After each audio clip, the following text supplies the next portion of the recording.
Good afternoon.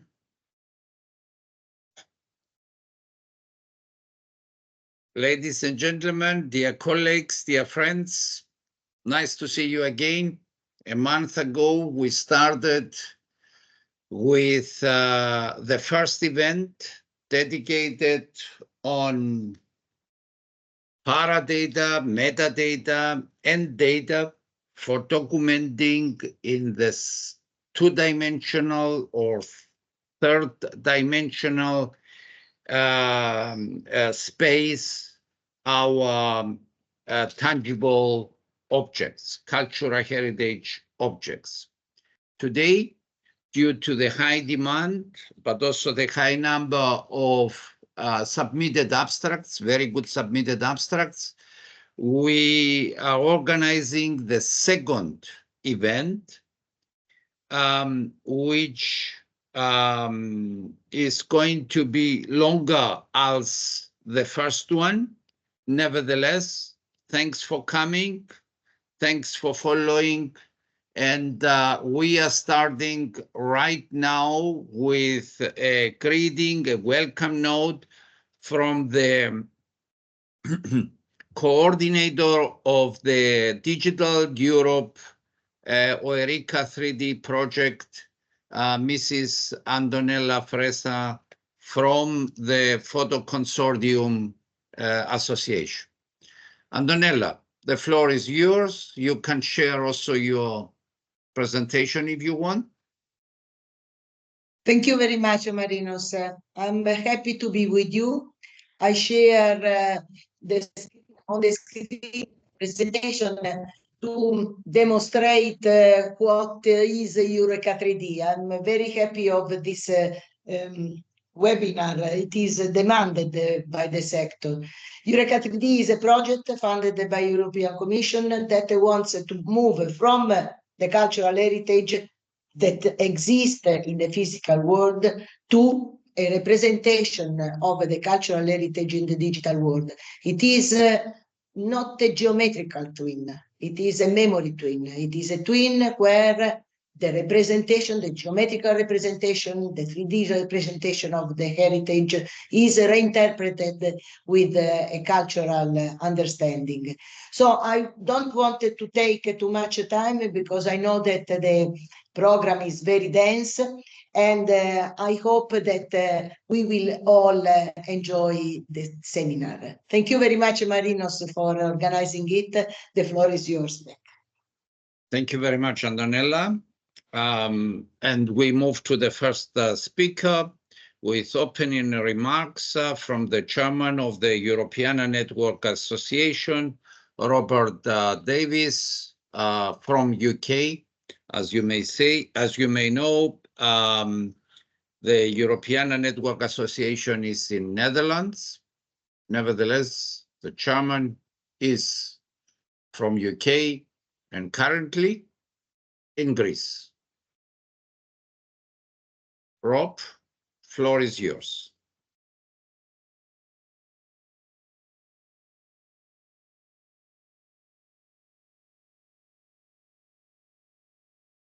Rob, you are muted. You need to turn on your microphone.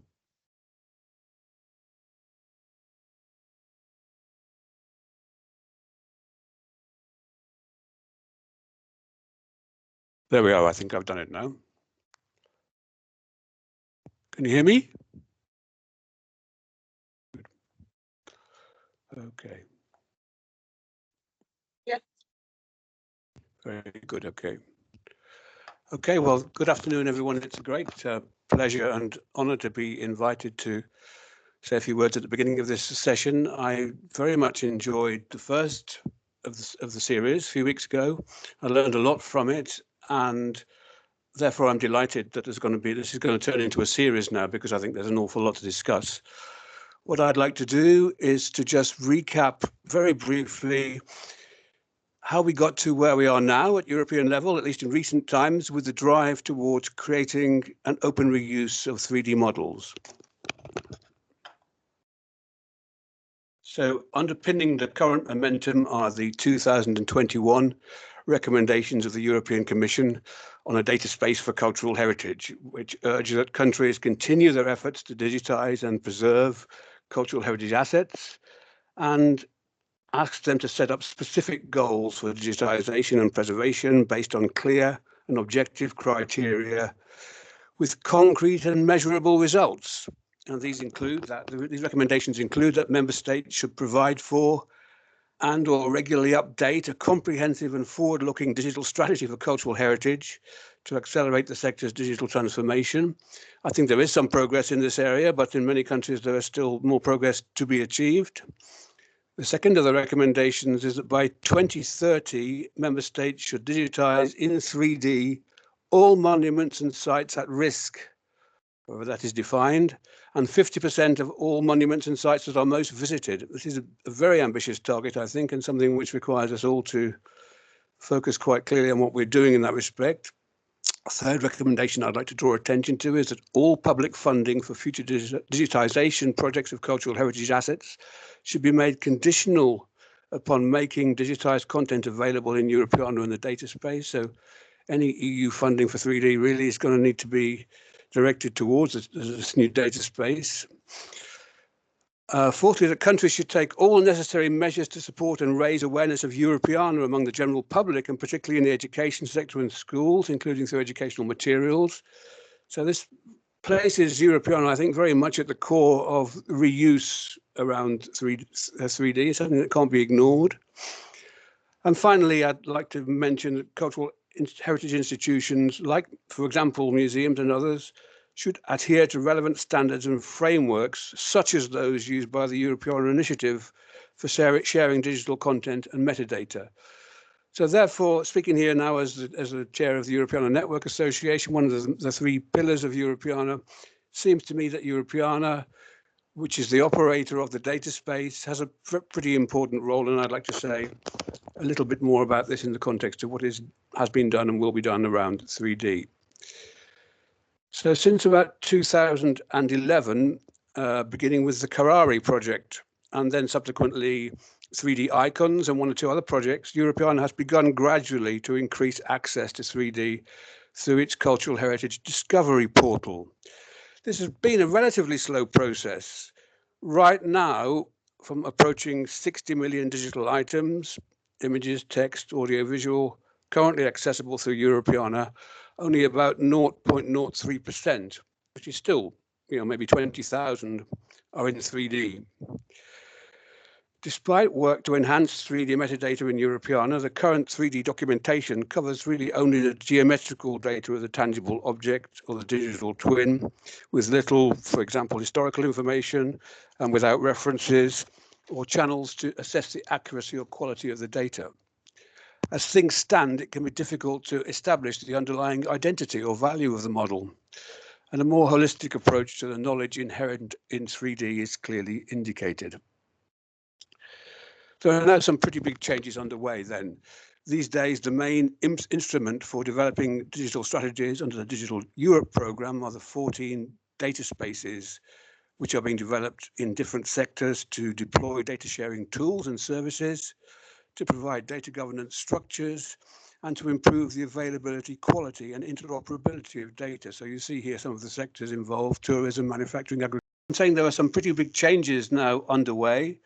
These days, the main instrument for developing digital strategies under the Digital Europe programme are the 14 data spaces, which are being developed to deploy data sharing tools and services, and to provide data governance structures, and to improve the availability, quality, and interoperability of data.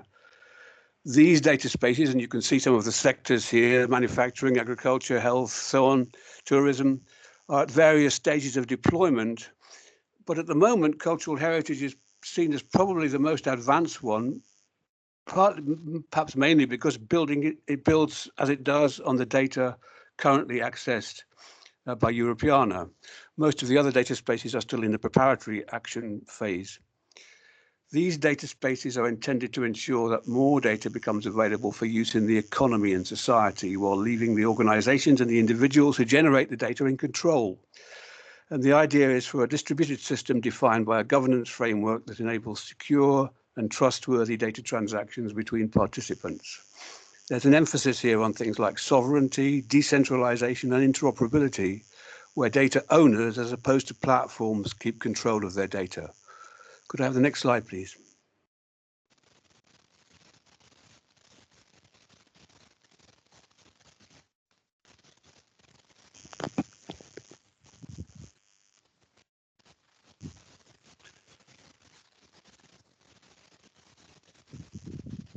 Just a second, Rob. Yeah, okay. I think the people can only see the user interface, yeah, rather than the slides, yeah.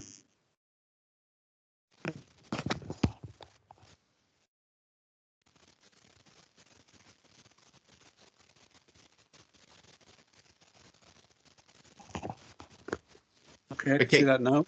Okay, thank you. So the common European data space for cultural heritage offers a big opportunity to turn this vision into reality for our sector. What you see here is the new landing page for the data space, which has been created by the Europeana Initiative. The Europeana Initiative is at the heart of the data space and its contracted operator. The digital content accessible through Europeana is the initial basis for the data space.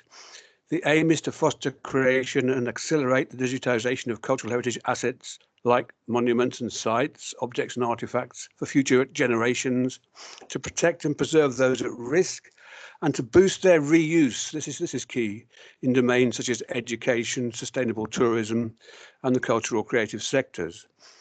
The data space is intended to allow museums, galleries, libraries, and archives across Europe to share and reuse the digitized cultural heritage, such as 3D models of historical sites, and so on.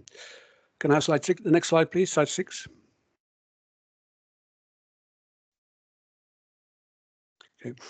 But this is only the start, because eventually the data space will be developed to include a range of other types of data relevant to cultural heritage.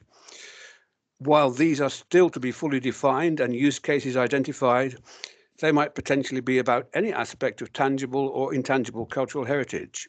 Its creation, description, storage, preservation, performance, transmission, access, preservation, reuse, rights, etc. Social and demographic impact, and then some specific areas where cultural heritage is now deeply concerned, such as climate change, looting, and crime prevention.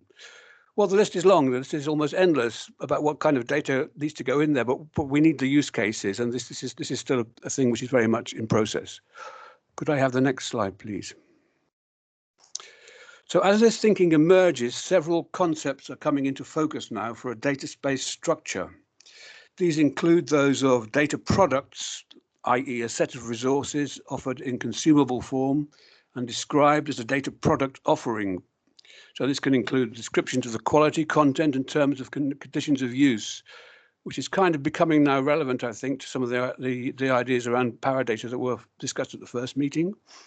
Another concept is a data transaction, which is an act of data sharing that it creates value between two parties. And the third key concept around the data space is that of data intermediaries. Europeana kind of has some of these already in terms of its network of aggregators. These are organizations, data intermediaries are seen as organizations that provide enabling services to support the data transaction. So we now have these three core concepts beginning to be promoted, I think, around all the data spaces, but relevant to what we do with the cultural heritage one. Next slide, please. So a strong consortium for the cultural heritage data space is in place and is delivering the contract. It consists not only of Europeana and its network association and its aggregators forum, but also all kinds of different networks and organizations with a strong role in our sector, including things like DARIA, the network for digital humanities, Michael Culture, the Time Machine organization, and so on. This is and indeed of course, the Inception Consortium. This is now a photo consortium, which Antonella represents and was speaking earlier. This is a very powerful and strong consortium now delivering the data space. Next slide, please.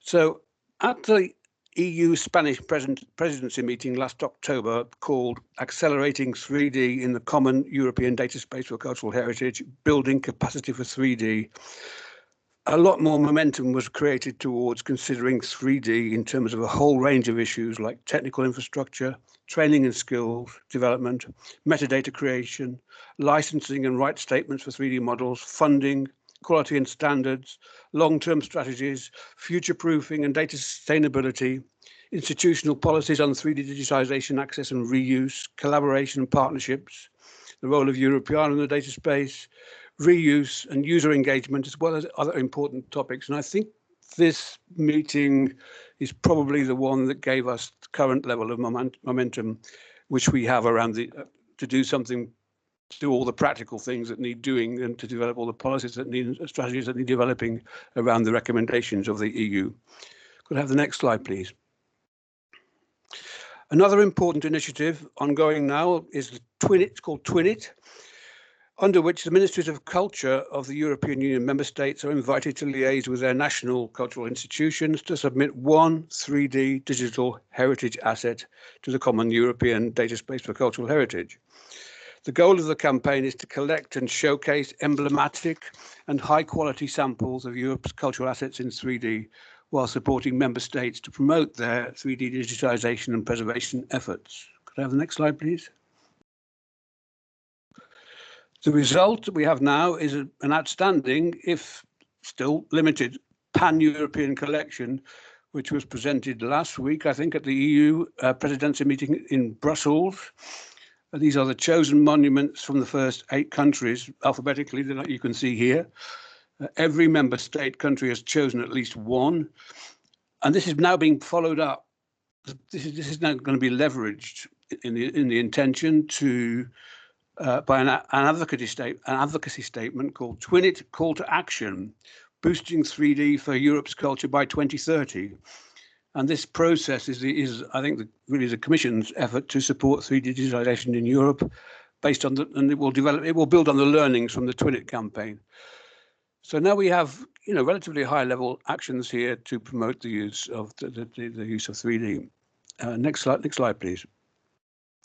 Along with all this, of course, it's important to mention the key EU study on quality in 3D digitization of tangible cultural heritage, EU VIGI 2020-654, which was led by the Digital Heritage Research Laboratory here in Cyprus and published in 2022, and which sent out a clear message that there is a pressing and urgent need for a technical specification to ensure interoperability and longer-term sustainability of 3D metadata, and, in bold letters, Paradata, which brings us here, I think. The statement from the study also said there should be definition, among other harmonized means, to annotate 3D content, to combine 3D with audiovisual content, or to embed additional dimensions such as time, material, and story. So I think the drawing together now of the initiatives that we see around the data space and so on, and the work of the results of this study is something which we need to capitalize on just a little bit more strongly than we are at the moment across Europe. Next slide, please. So, as I say, I listened very intently to the first of these meetings, and it was clear that the importance of Paradata is now well recognized among experts in the field of 3D, but it still remains an area on which, more widely than the expert level, there is limited understanding or consensus. It seems important that these messages and interpretations become more clearly understood and contextualized, so that Paradata finds its proper place in high-impact initiatives like the data space and the forthcoming Cultural Heritage Cloud, about which I'll say a bit more in a minute, and begins to create a basis for widespread action underpinned by common approaches and standards. So some of my thoughts on the key messages which emerged from the first of these well-attended meetings was that, as I say, it demonstrated a huge worldwide interest in Paradata, which it is imperative now that we now address, but with which several issues are associated and not all that easily resolved. Secondly, that Paradata is essential for quality, understandability, reusability of 3D, and reduces the potential redundancy inherent in the mass creation of 3D models, which nobody understands much about why they were created for or what they're intended to be for.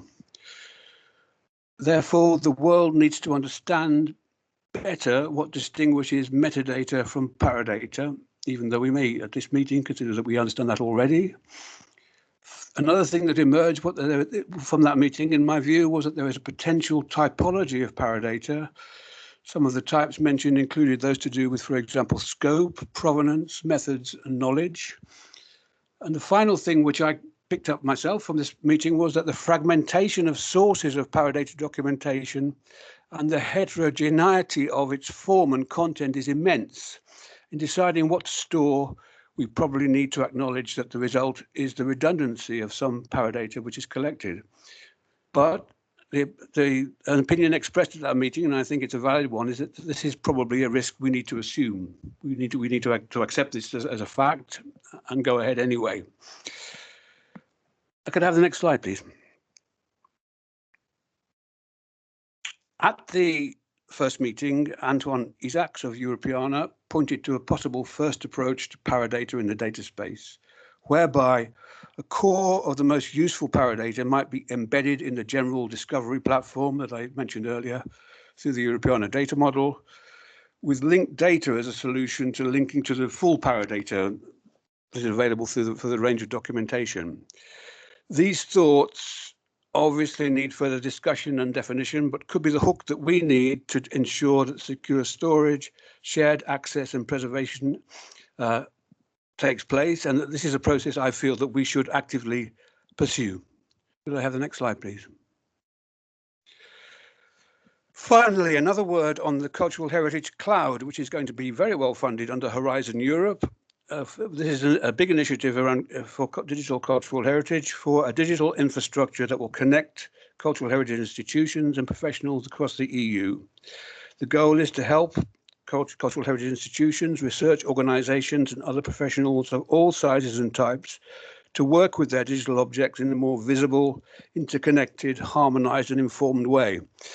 As the thinking on this begins to develop, and it still is developing, it seems probable that the cloud initiative will become a kind of laboratory for cultural heritage professionals, including those from working in museum research units in the heritage sciences and in the field, in which data and tools are brought together for research and experimentation.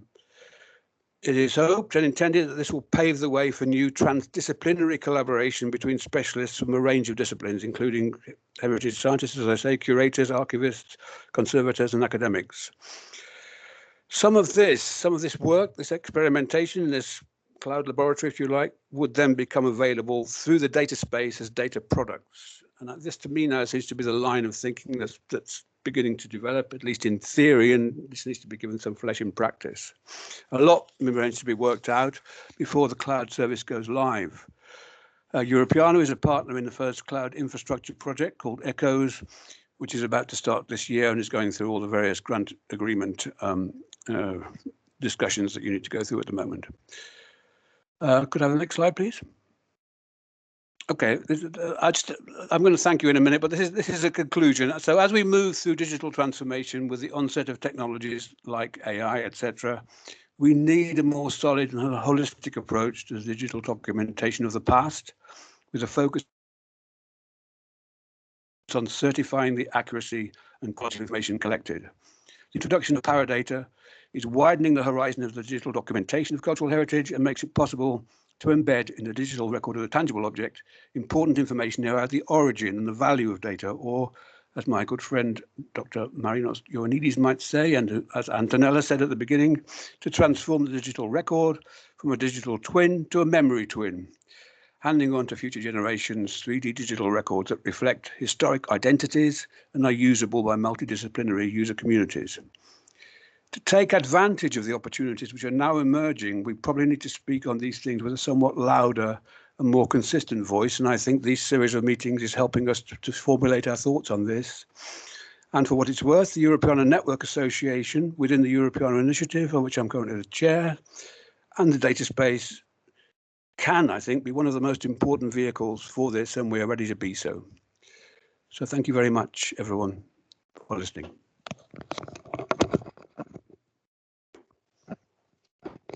This is a call out to Sylvia Petrovich-Meyer.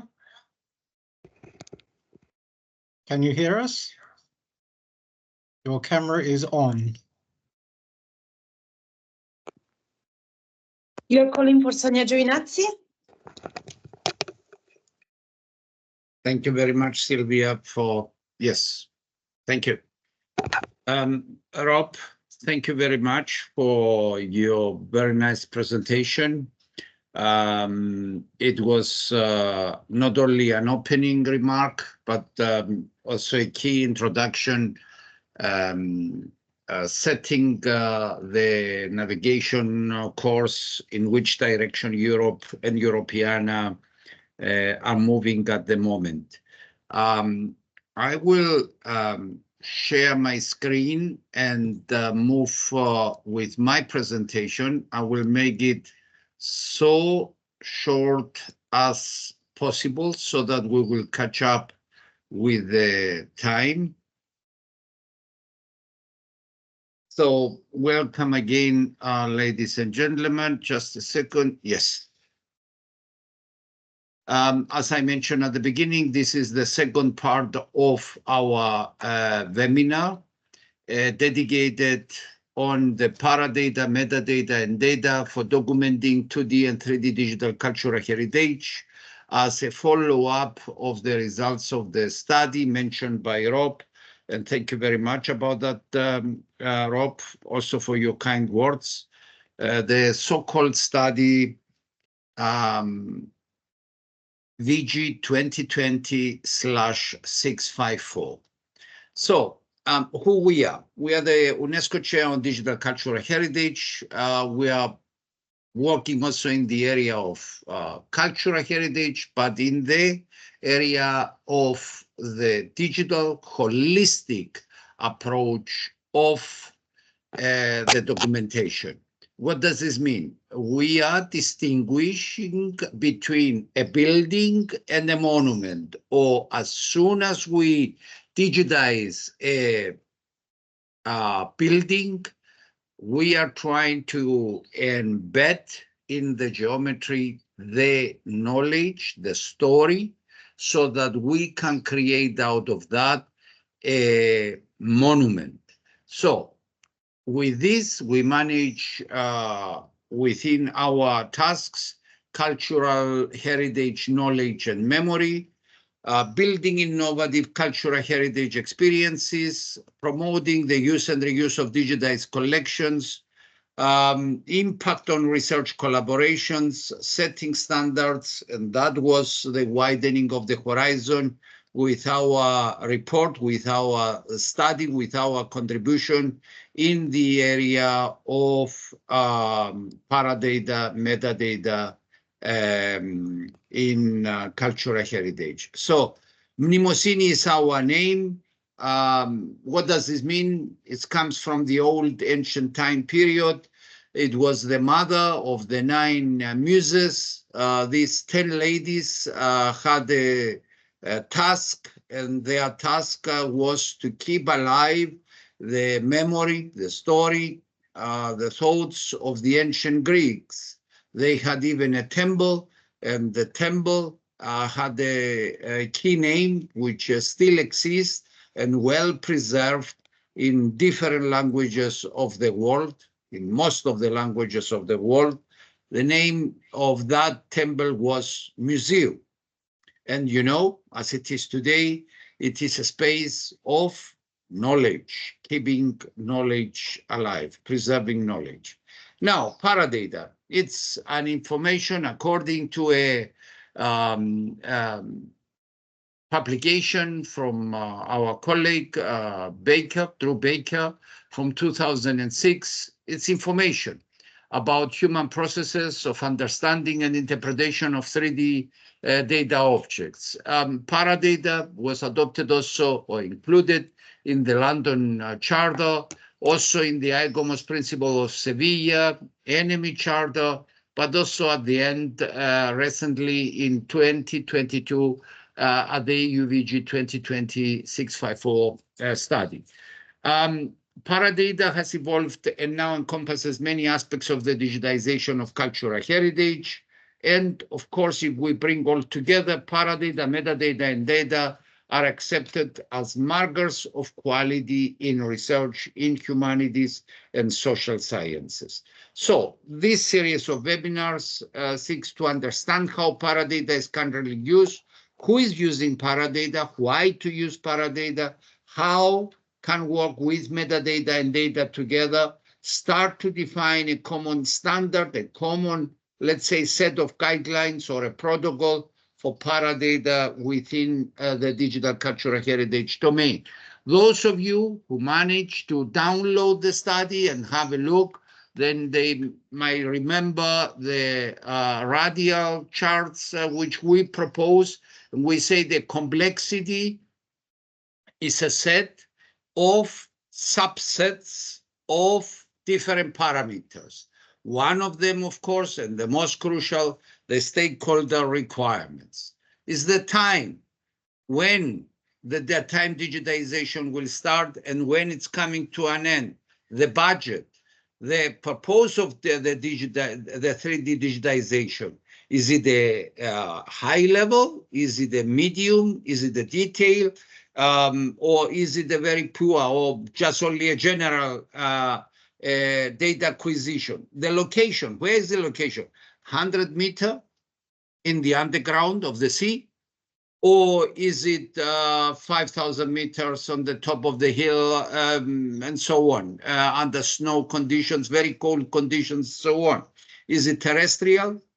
Is it in a cave or in the underwater? So the state of condition, of course, I'm just using here some examples for a key case which we presented 3 days ago in Brussels at the Twin IT event. The dimensions of the object, the remedy options, of course, who is the coordinator, the IPR, the deliverables, the infrastructure, transportation to the place where the object is, could be if it's in the underwater, that we need even a submarine, yeah? So, and then the budget for the data, just only for the team and the infrastructure. So then we have professionals, amateurs, and so on, the environmental conditions, but it's not only the environmental conditions, we have also the weather conditions. Is it raining? Is it snowing? Is it visible? Is it going to wind? The air pressure, the temperature. In the meantime, you faced also in the northern part of Europe, but in all over the places here around Sahara, the sandstorms of Sahara or sandstorms from the Middle East. It's extremely important. And then, of course, what kind of software do we use? What kind of hardware do we use? And so on, yeah?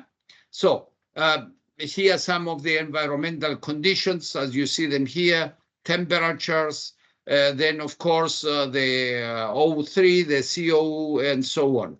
So the equipment, of course, and I go directly to the hardware use for the data acquisition, for the photogrammetry, what the kind of UAV, what the kind of cameras, and so on. All the technical specifications are there. And it is also extremely important to keep a record of the data acquisition on that momentum under the specific conditions and so on. But also a record where each one of these devices, like here the terrestrial laser, for example, was standing. Then, of course, from point cloud data to the 3D model. And you see here how it was possible. Is it possible one-to-one, or we had to reduce the accuracy or even manipulate the data in such a way so that we manage within the time period of the project to finalize and have somehow good results. A part of the protocol in the Paradata is also how accurate our data based on the mathematics used. Like here, freeform surfaces, non-uniform rational B-splines, and so on. The most difficult way to model. You see here, of course, also in the NURBS mathematical form, the presentation of the sites, the accuracy, the different kind of prismatic, but also in freeform surfaces, parts of the boat. This is also the oldest existing trawler on the island of Cyprus, which has been preserved.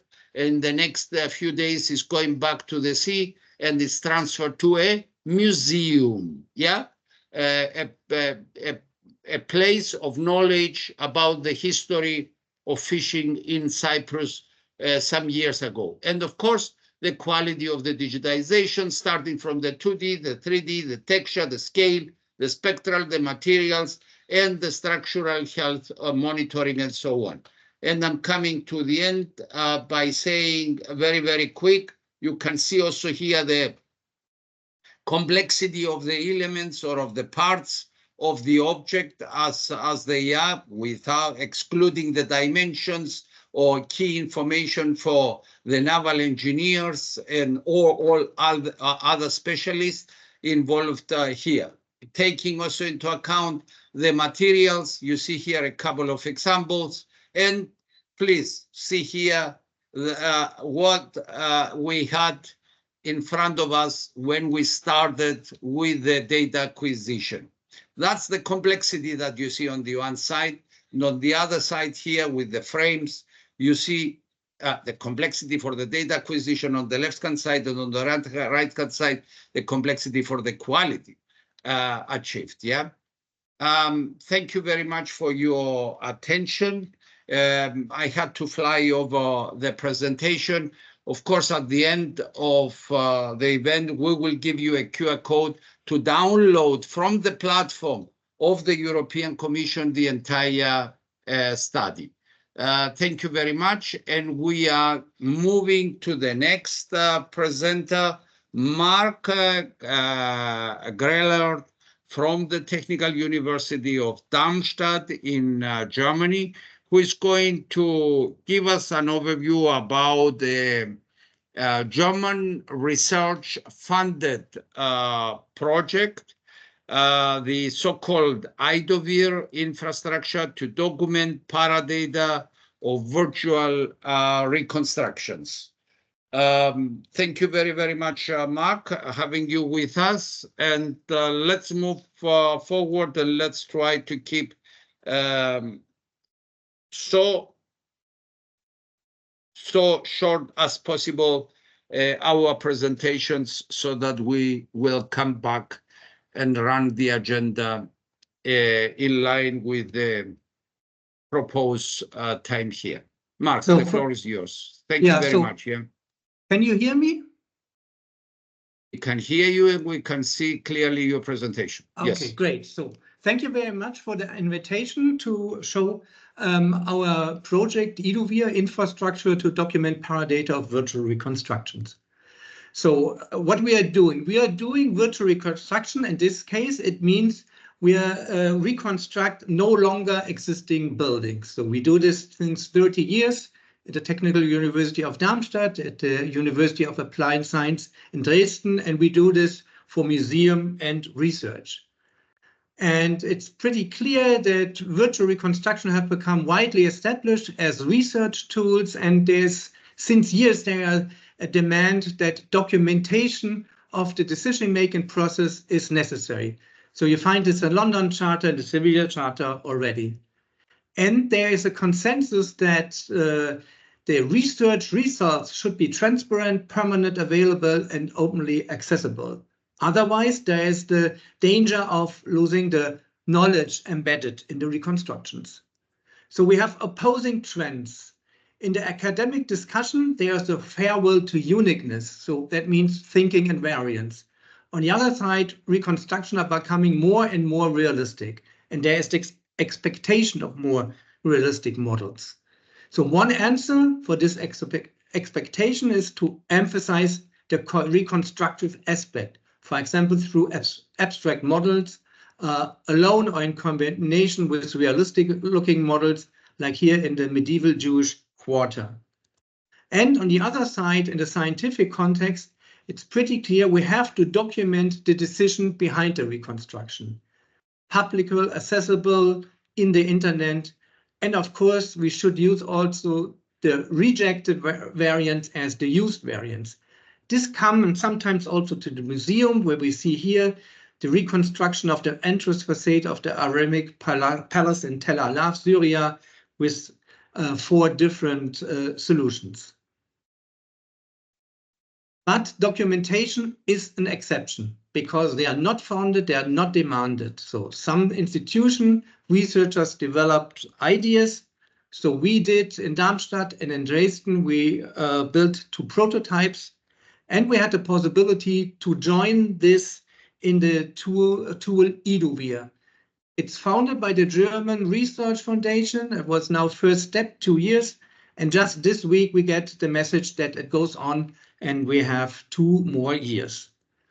So it's a free web tool. It's consolidated of the infrastructure. The infrastructure is consolidated by the Darmstadt University and State Library. We have annotation and 2D and 3D representation. There's an automatic PDF creation. There are individually configurable evaluations levels of the plausibility. And you can evaluate the 3D models which you upload. For example, you can compare sources and the geometry. So eduvir, based on the reconstruction argumentation method which we developed in Darmstadt, that means our objects, our reconstruction, our buildings are divided in spatial areas and time stages, as you see here, for example. And then for each spatial area, you can build variants, 1 or more. And these variants have a triple with the reconstruction in 2D or 3D, the sources used, and the textual argumentation, what is behind, what to explain how to come from the source to the reconstruction, the intellectual core. Here you see the tool, first page with the projects. Here is the starting page of one project. We take the Petrikirchen in Berlin as an example. So you see images, results, description, geolocation. And then what's one of the cores is the structure, what I told before, these spatial areas. So you just can type them in pretty easy. You can order and hierarchy them so that you get the structure pretty quickly. You can also load templates, for example, for synagogues of the 19th and 20th century. And then you have this as a structure. Going back to the Berlin example, you finish the editing, and then you go to one area, the West Tower, you give them an image, you put in one variant, and then you have this triad, the reconstruction, the sources, and the argumentation. So this is of one area. And of course, you can put in the metadata. Here you see the whole structure of this project of the Berlin churches. And you can put in, for example, for the south facade, 2 different variants. Then everything is based on databases, so you have the sources, the literature, or the 2D representation, the renderings, or the models. So you can upload the models. You can save different perspectives. You have different views, looks of the model. And for example, a nice feature, you can bring in source material and can compare the source materials with your model. And you can also slice the model. So these are some features. You can export the project as docx or PDF, and then you get a PDF on all these documentation. And there's another feature. This is the depicting the plausibility. So I think this is a challenge for the next year to develop methods how to depict plausibility of this kind of reconstruction. Of course, one part is to document the decision, and the other part could be an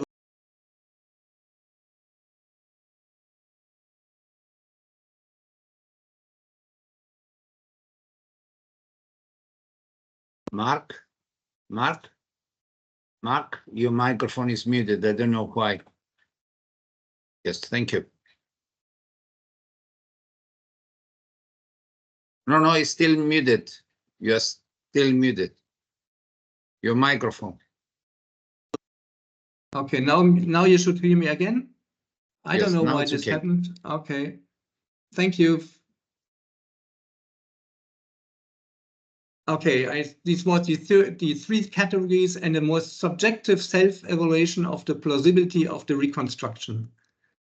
So the classification of the sources used, we have 4 categories: architectural surveys, designs, contemporary description or depictions, and non-contemporary interpretation. And we have the classification like, is it a direct source or an analogy? And you get automatically this graphical output. And then we divide the self-evaluation into geometry, surface structure, and coloring.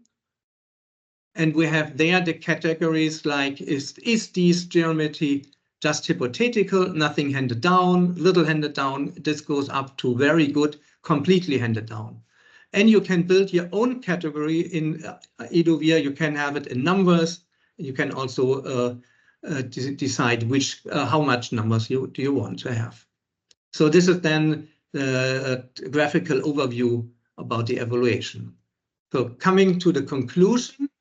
So standards for documentation will take time, and we need a discussion in the community. What's pretty clear is we have to keep hurdles low, otherwise documentation will be not done. So I think we have 2 solutions: getting money for documentation or develop user-friendly documentation tools. So this is what also the goal of eduvir, using eduvir during the reconstruction process as a communication tool with useful features. So this can structure the process of reconstruction. You have direct online access to sources and reconstruction solution. This helps in discussion. So if you use a tool like eduvir in the reconstruction process, you document already something there. Maybe 80 to 90% of the documentation is already done. So that's pretty better if then trying to document the decisions after the project is already done. And of course, it's very important that such a tool is easy to understand. For eduvir, you need 20 minutes tutorial and you understand this tutorial. So the further goal are dissemination and automation of data input transfer, new tools. So we want to expand the publicity, put in looking on new client, look on the clients, on the museum, on scientific advisors, on the archaeology. Until now, we are looking where we had looked on the people who carry out the reconstruction. And then there is the goal to automate the data input transfer with authority files, controlled vocabularies. It should be an automatic transfer from metadata from the internet. We're looking for AI-based technology, and we want to make more interesting tools like a light table where you can direct compare the sources and the virtual reconstructions, the solution, save this so they can get access every time you want, or a geolocalization which brings in the shape and not only a point. So thank you very much. I hope you try eduvir, share your ideas and needs, maybe be part of your community, join an upcoming Zoom workshop in June, July, and then maybe you can contact me. Thank you very much. Thank you very much, Mark, and congratulations for your new project. We're looking forward to hear about the updated version of your research. And we are moving from Germany to Italy, to Politecnico di Torino, to a colleague, Elisabetta Giovannini, with her contribution. Hello. Extending the extended already matrix with CDOC CRM, Paradata for virtual reconstruction processes and beyond. Elisabetta, we are looking forward to see the similarities or the overlapping of your work with this coming from Germany. Thank you. Hello, Floor is everyone. yours, Elizabeth. Can you hear me? Yes, Okay, and we can see so your presentation. Thank you. thank you. So today I will present a work in progress that I'm doing in collaboration with Emmanuel Demetrescu from Institute of Heritage Science of National Center of Research here in Italy. And we are working together trying to standardize the extended matrix that he developed at ESPC. This tool, this methodology, was first developed in the archaeological field, but it's potentially scalable with respect to the topic of virtual reconstruction at large. Essentially, it's a method for knowledge data organization to facilitate the discovery of archaeological data sets and support interpretation regarding virtual reconstructions. And it's also able to create links to all available documentation regarding the reconstruction process. So regarding the Paradata. The approach of the methodology, also developed within an open source ecosystem, has as main objective to be interoperable. So the core that we are now following is to develop an ontological model to document archaeological building and architectural heritage.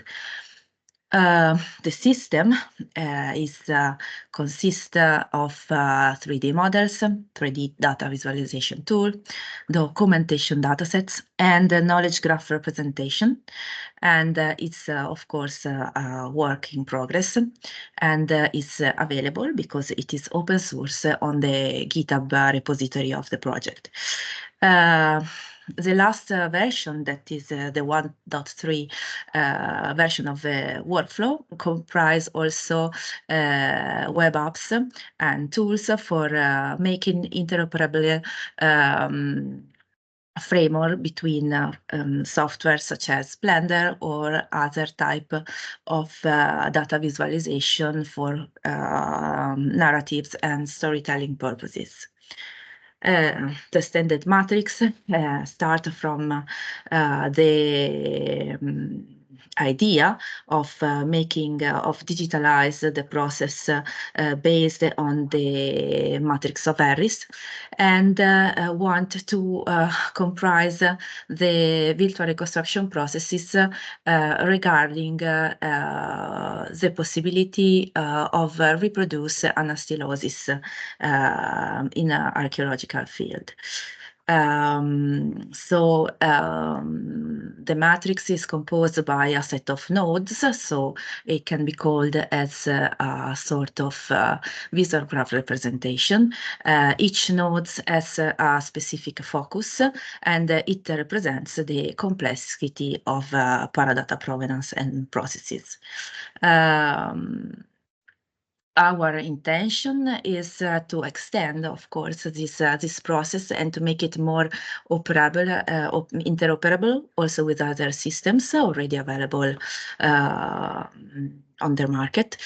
And for example, we tried to merge making a mapping between extended matrix and SciDoc CRM and its extension. So SciDoc CRM, as I think a lot of you know, is a conceptual reference model developed by ICOM and is a maintained standard. The last release is 2023. And what we use from this from the core, we use 4 different developed mapping that are the CRM Inf for argumentation model, the CRM Archeo for the excavation model, the CRM DIC for provenance metadata regarding digitalizing processes, and sometimes we think that probably we will have in mind to use also CRM BA for archaeological buildings. Starting from the CRM Archeo, we use this model for the stratigraphic unit class, and regarding the CRM BA, we use its possibility of semantically standardize the process of decompose building elements in its parts. So here is an example. So we have a USV that is a structural virtual stratigraphic unit. So we are in the digital framework, and we can have diverse property that are part of course, a Paradata process where we can combine different type of information that are our primary data and documentation. So what we try to do is a sort of mapping where we can comprise diverse SciDoc CRM extension. And what is important for us for the future is also to develop a sort of knowledge pattern for diverse type of argumentation related to the virtual reconstruction. So nowadays, we are also on Open Science and Humanities Open Marketplace. So the tools developed within the framework that is also updated by the community is available to be used online. And also here a sort of summary of what it's possible to do with this type of element. We have the organization of sources and documentation in a normal data set, and then the possibility to have a knowledge graph system in order to collect data and the three-dimensional visualization, and then the matrix that also is able to manage temporal dimensions. Then we can have diverse type of data visualization that are related both to virtual reconstruction for scientific purposes, the visualization of archaeological ruins, and virtual reconstruction, for example, for gamification of or edutainment processes. Another important element of the framework is the NVIC tool that was developed by CNR by Bruno Fanini. And in this case, there is a possibility to have the model enriched with the graphical representation of the Paradata provenance of each 3D model. And so this a tool that can allow IT professional to develop ad hoc specific web applications. And we are also moving towards the interoperability with other systems, for example, building information system, HBIM. And in this case, we are trying to mapping data and information from a system to another in order to make clear the connection between data, metadata and Paradata, and to be able to have a kind of import-export data model format in order to manage this type of archaeological model in diverse platforms. A recent and already funded project is also eArcheo, where the ESP CNR developed a sort of virtual reconstruction of a diverse archaeological area, and a part of the storytelling and virtual reconstruction visualization, they also developed a web app application in order to make a comparison between the reality and the anastylosis process. Regarding this framework, we will also say that is, of course, a community group. So there are a lot of group member and user group that, of course, uses this set of tool and the extended metric framework for diverse purposes, and that every first and third Thursday of each month at 14:30 set, there is a live section where Emmanuel is available for question and answer sessions about this framework. So here is a recap of what is possible to say about this framework. Started in 2015, and now we are in 2023 with diverse type of application, and also the possibility to be part of open science marketplace. And regarding the community interested group, of course, there are different people that try to go on with interdisciplinary research regarding both the core that is the specific encoding of extended matrix with diverse type of file formats, tools, the web app, the extending with other type of standard, and interoperability with GIS and HBM. So I finish my presentation. Thank you.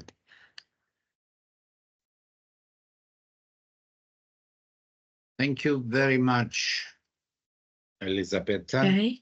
Very nice presentation, and a nice follow-up of Mark's presentation. It's giving us a full idea how slowly knowledge can be embedded in geometry. Thanks a lot. We are moving to the next presenter, coming again from Italy, but further to the north, from the University of Ferrara, Chiara Parisi. And the presentation is all about Paradata as a strategy for a systematic digitization of museum object, movable object, and not immovable, like earlier the case with monuments. So, Chiara? Yes, I'm here. Good morning to everyone. I'm sorry, I will keep my camera closed because my connection is not stable. Okay, thank you. Can you see my presentation? Now, yes. Excellent. Yes. Okay, perfect. You can go to a full screen mode in your PDF. Yes, okay. Exactly. Thank you. Great. Thank you, Marinos, to introduce me. My name is Chiara. I come from the Museum of Paleontology and Prehistory Piero Leonardi of the University of Ferrara in Italy. And today I will present a case study we are working on in our museum. It's a very fresh project related to the fundamental role of Paradata in the systematic digitization of museum objects. First of all, I think it is necessary to present a bit of the context of our museum in order to allow you to better understand why we adopt digitization and why we need Paradata.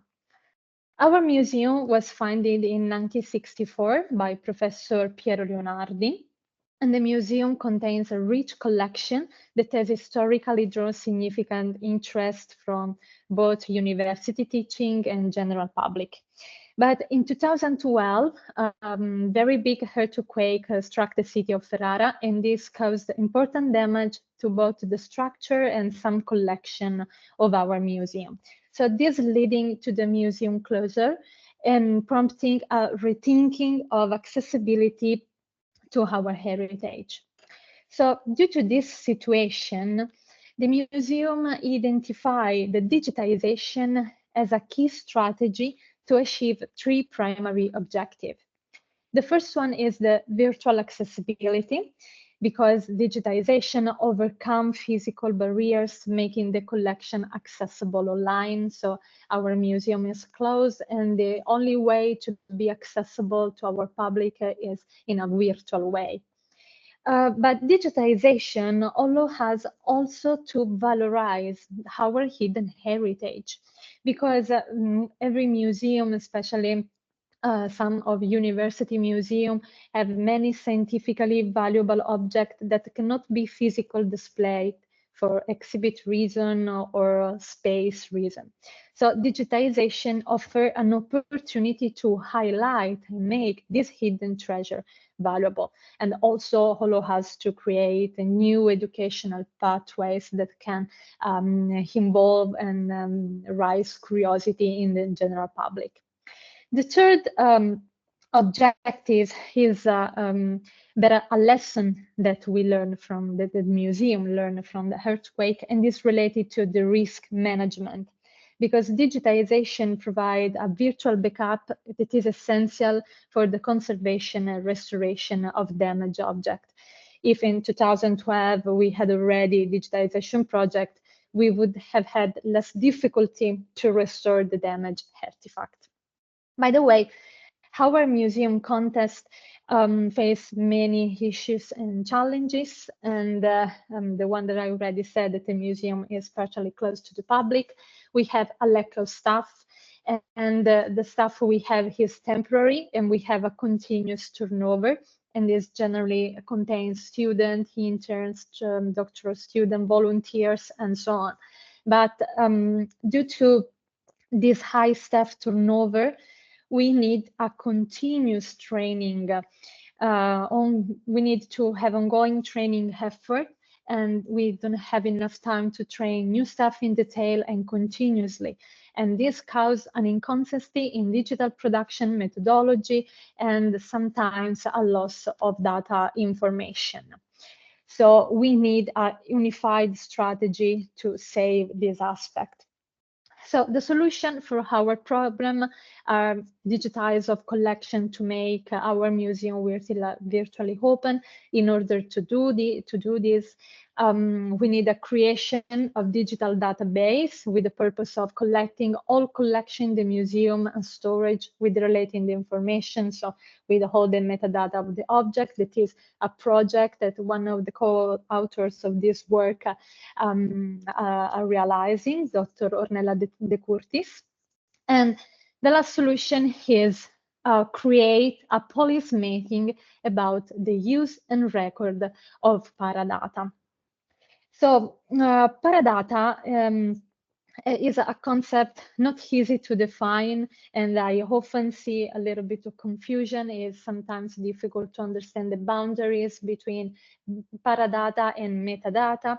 So we know that the Paradata refers to the very information about the process of digital data production in this case, and this additional data improve the understanding and effective use of metadata and data. At the Leonardi Museum, implementing Paradata has enabled the development of a systematic digitization strategy that seems to optimize human, financial, and instrumental resources. So applying this strategy to adopt a policy about the record and the use of Paradata for digitize the object, we first of all set a limit of Paradata, because sometimes with the Paradata it's difficult to understand how much Paradata we have to include. And I think that it depends from the type of object that we have in our collection and the type of cultural institution. So in this case study, we decided to set the Paradata with the type of digital acquisition, that is photogrammetry and structural light scanner, that are the two methodologies that we use for make 3D or 2D digital object. The parameters of the photo or tree scanning acquisition, environmental information, different type of context information, and stuff involved, and a space for some note. So this first step, preliminary step of recording of Paradata is doing by an Excel file, but there is the future idea to integrate it in our digital database. So applying this strategy, we are collecting the results of the first 2 months. This project started to be applied in March 24. It is now ongoing. So the first result that we are collected are related to maintain a consistency across all digital acquisition, ensuring high quality data, more homogeneity in the methodology, and no data loss. We saw simplification of training, because new staff can learn also from the documented experience in the Paradata of the previous project. And so this reduce the training time. And we also see an effect on the resource optimization, because Paradata analysis helped to identify the most effective digitization method in this order to optimize also resource allocation. And we have this first result from the record of Paradata of an obsidian object, and from digitization of a fossil, paleontological fossil plate. So Paradata analysis has proven in this first period to be a valuable tool for overcoming resource limitation and improve the quality of digitized data. By adopting this strategy, the museum not only preserve the collection in a better way, but also make it accessible and meaningful to a wider audience. By the way, the project is still a work in progress. As I said at the beginning, it's very fresh, so is a begin. And the future perspective will be collective quantitative data in order to evaluate how much time can be saved with this strategy, a qualitative feedback, collecting the testimonial from the intern or the other staff member regarding this experience, so with this new methodology of recording Paradata, and highlight any positive or negative comment related to accelerate learning, improve autonomy, increase productivity rates, and enhance workflow efficiency. Then we also want to do a comparative analysis, provide a comparative between the outcome before and after the implementation of our policy, and then a long-term impact, discuss the potential of this methodology and consider if it is really efficient to lead cost saving, increase quality, and improve the decision-making process in the future. So looking forward, integrating of Paradata into digital acquisition process present an opportunity to fully exploit the potential of digitization, not just for academic research, but especially for practical application in a small museum and in museum in general. So I hope that this presentation has provided a clear understanding of the importance that Paradata has for our museum and for museum digitization. And I thank you so much for your attention.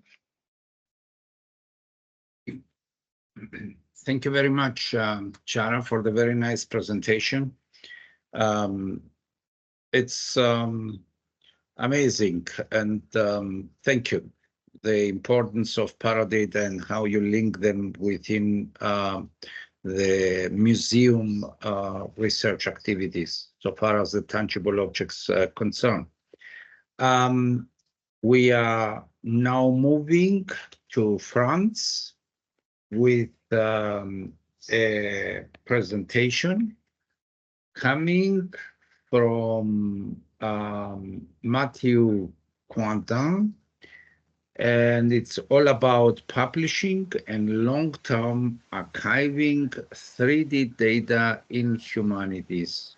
The French 3D Consortium, it's a proposal or is it a project, Matthew? That will be nice. When I saw it, this is what I asked myself.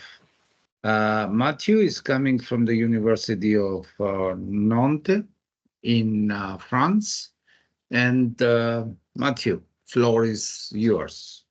Curious to hear what's all about under the French 3D Consortium. Thank you. Thank you for the presentation. Can you hear me? Can you see the presentation? Great.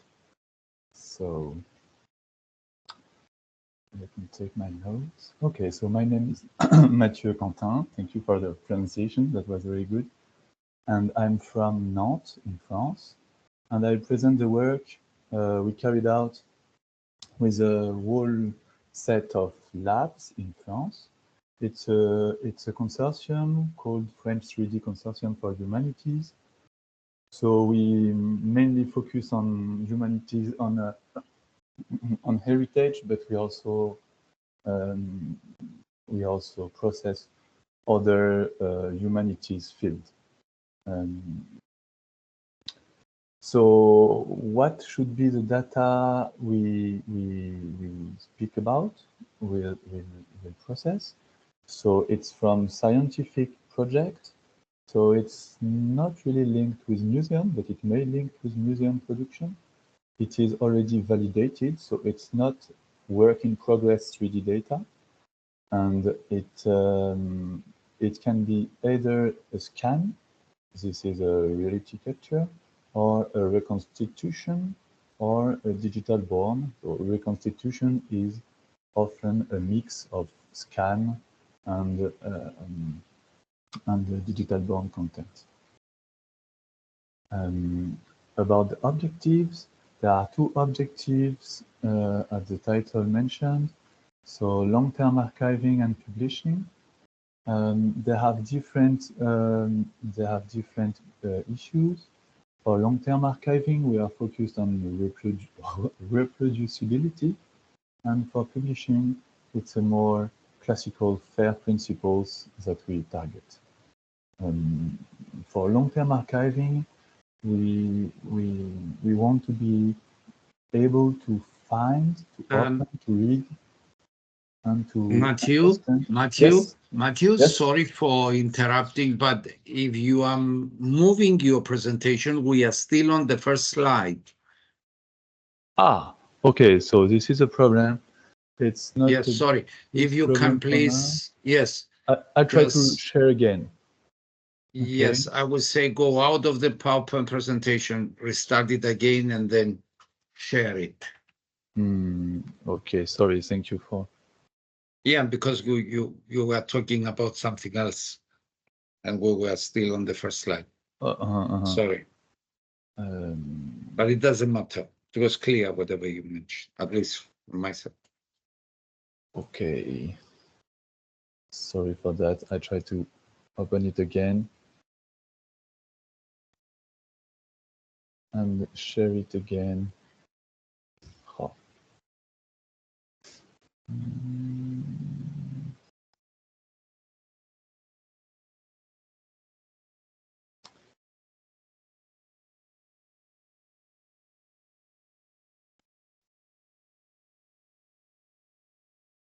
Okay.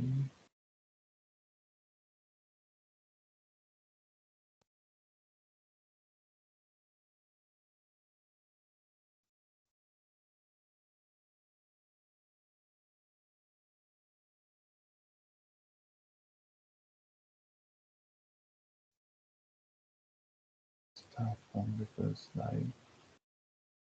Okay. And let me share it.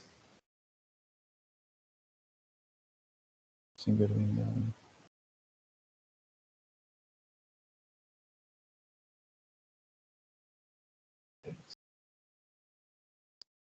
Can you see it again? Yes.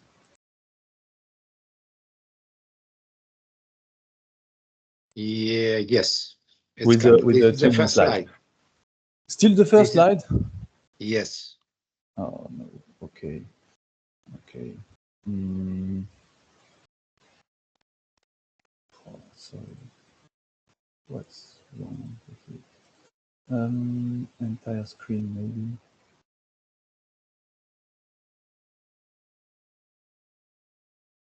Okay. I hope it's working now.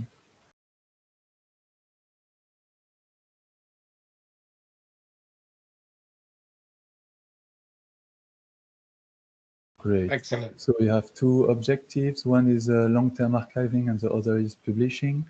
And long-term archiving is mainly based on reproducibility. So we need the sources and we try to select the right data we should archive, describing it enough with convenient tools. So one of the first work we carried out is data selection. Indeed, everything cannot be archived or published. It has an ecological and economical cost, and we should select, and publishing everything is not an option. So the first step is the collected data, the sources. It may be either 3D sources, but most of the time it's another kind of sources like iconography, oral sources, text. It can be of many types. So the sources is the core of the archived content, and it has to be kept. A first step we move to is a first 3D, a raw 3D with a clean registration, and it may include some texturing, but it's very only computed 3D with few human added value. And it may be archived, but may also be skipped. What should also be archived? We have the first step, the sources, and this V2, that is the validation of the 3D modeling, the result of loops of hypothesis and restitution. I remind you we are working with scientific 3D content, so most of the time there are many versions and many hypotheses, and this Matthew, is also Matthew, yes. Matthew, it looks Yes. that we are stuck again in the slide of the objectives. We have the PDF presentation here. If you unshare, please, we will share your presentation from here and we move forward. Okay, okay, thank you. Okay, please unshare. Yes. And you give us the instructions to move from a slide to a slide, okay? Okay. Just a second and we are sharing.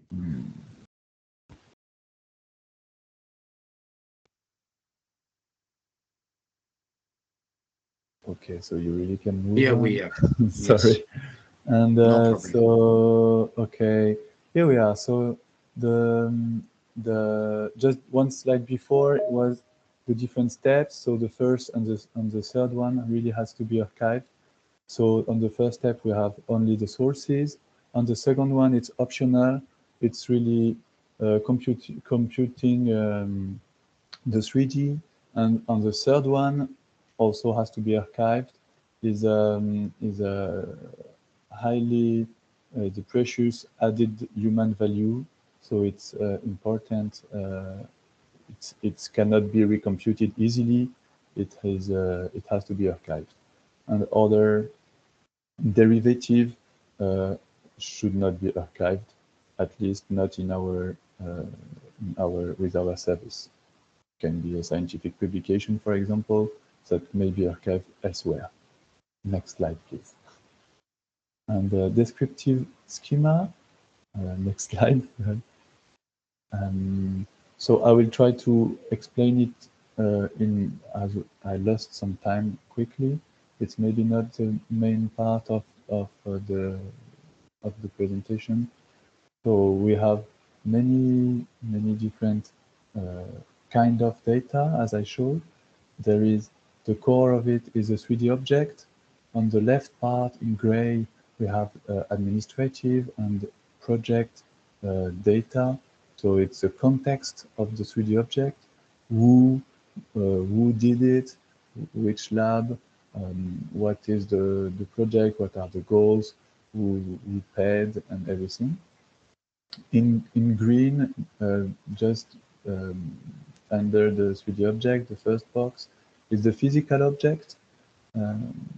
That is but the description here is really poor for the physical object because it's not the intention of our proposal.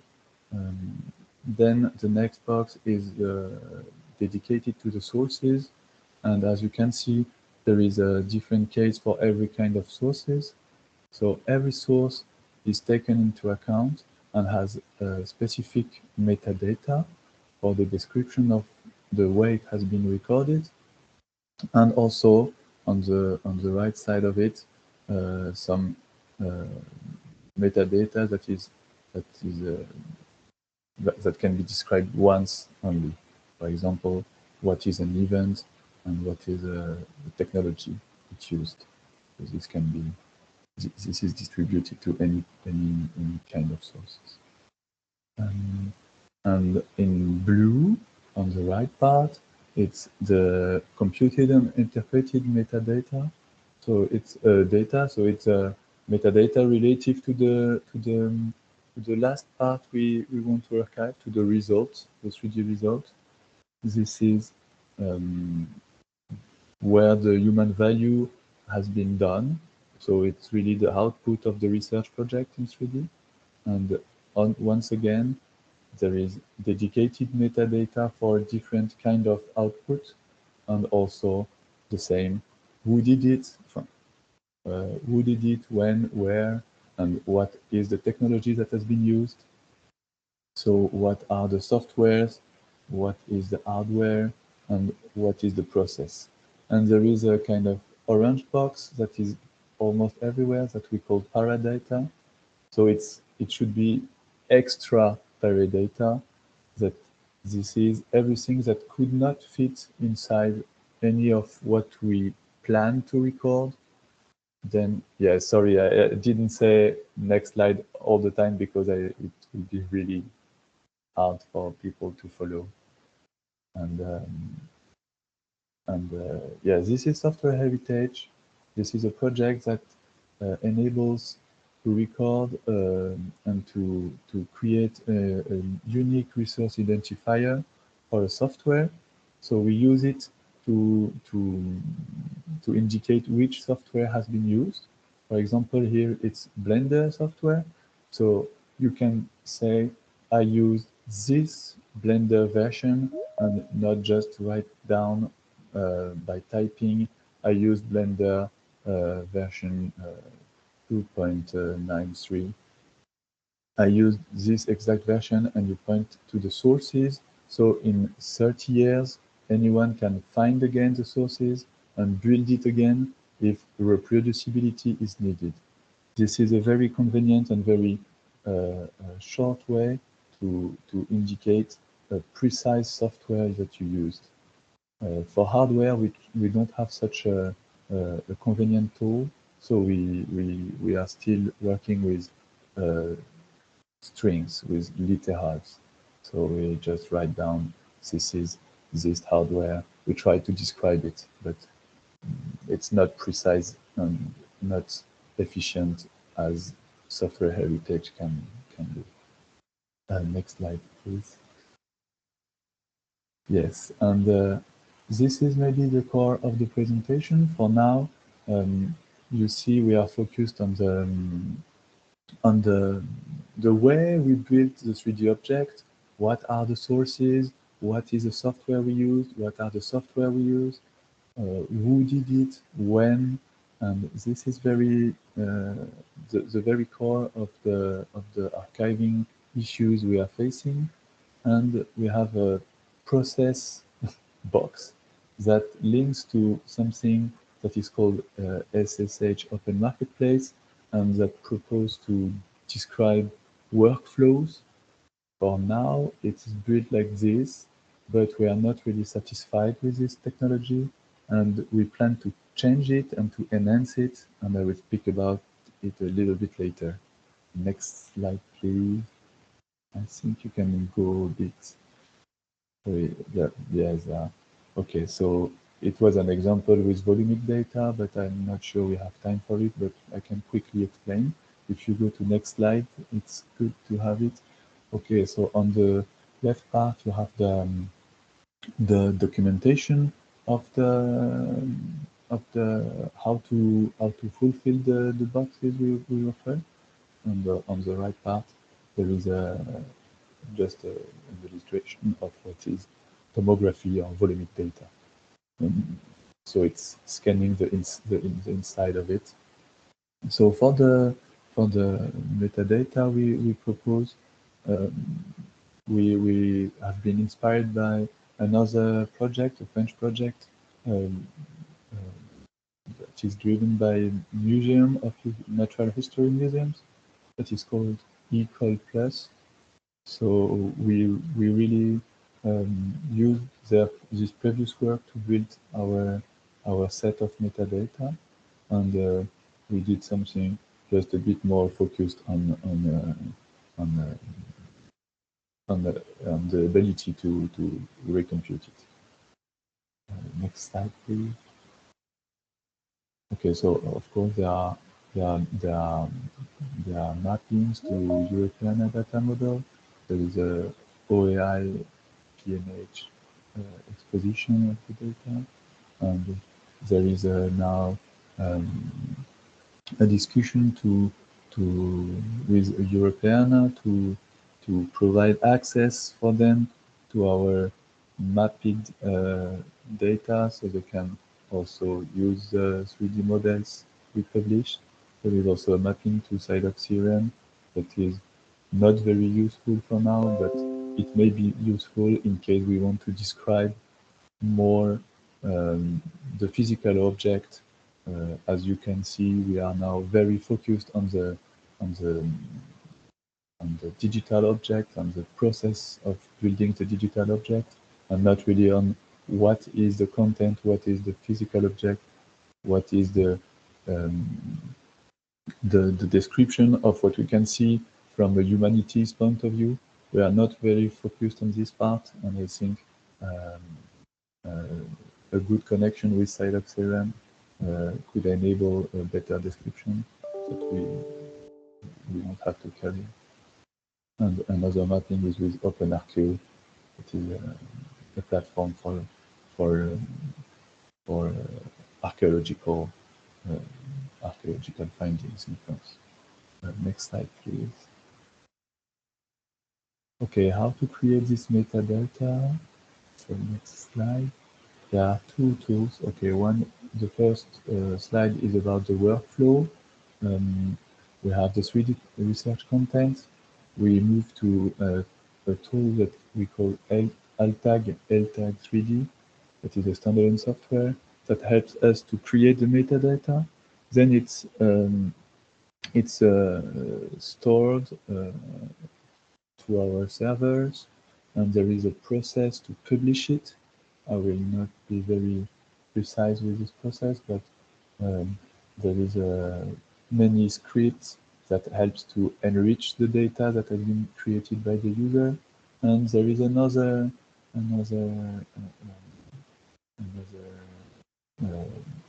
arrow that goes to the archiving, long-term archiving, that use enrich and validated metadata.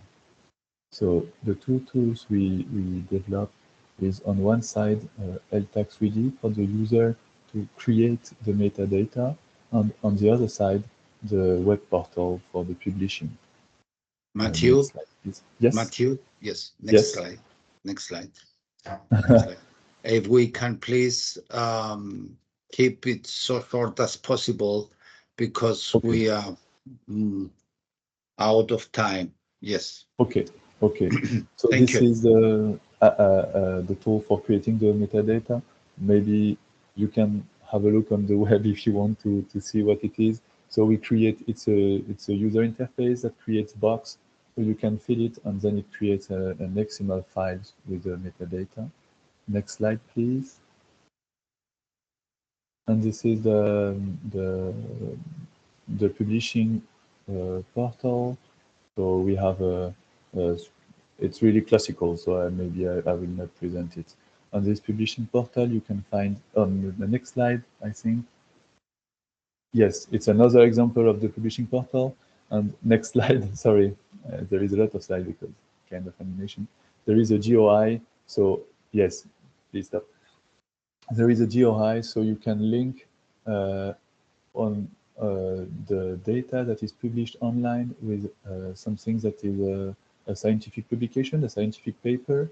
So you can source, or you can link the scientific paper with the 3D production of the scientific research through the GOI. Thank you. Next slide, please.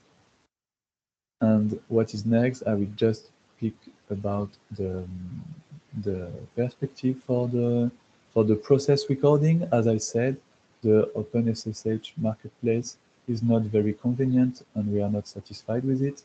And we colleagues from Marseille, they developed a tool that is called Memoria IS, and it's an online tool, and it's really interesting because you can add nodes, and each node is representing a step in the building of your data, and each of these nodes can be customized according to your needs, and there is descriptions.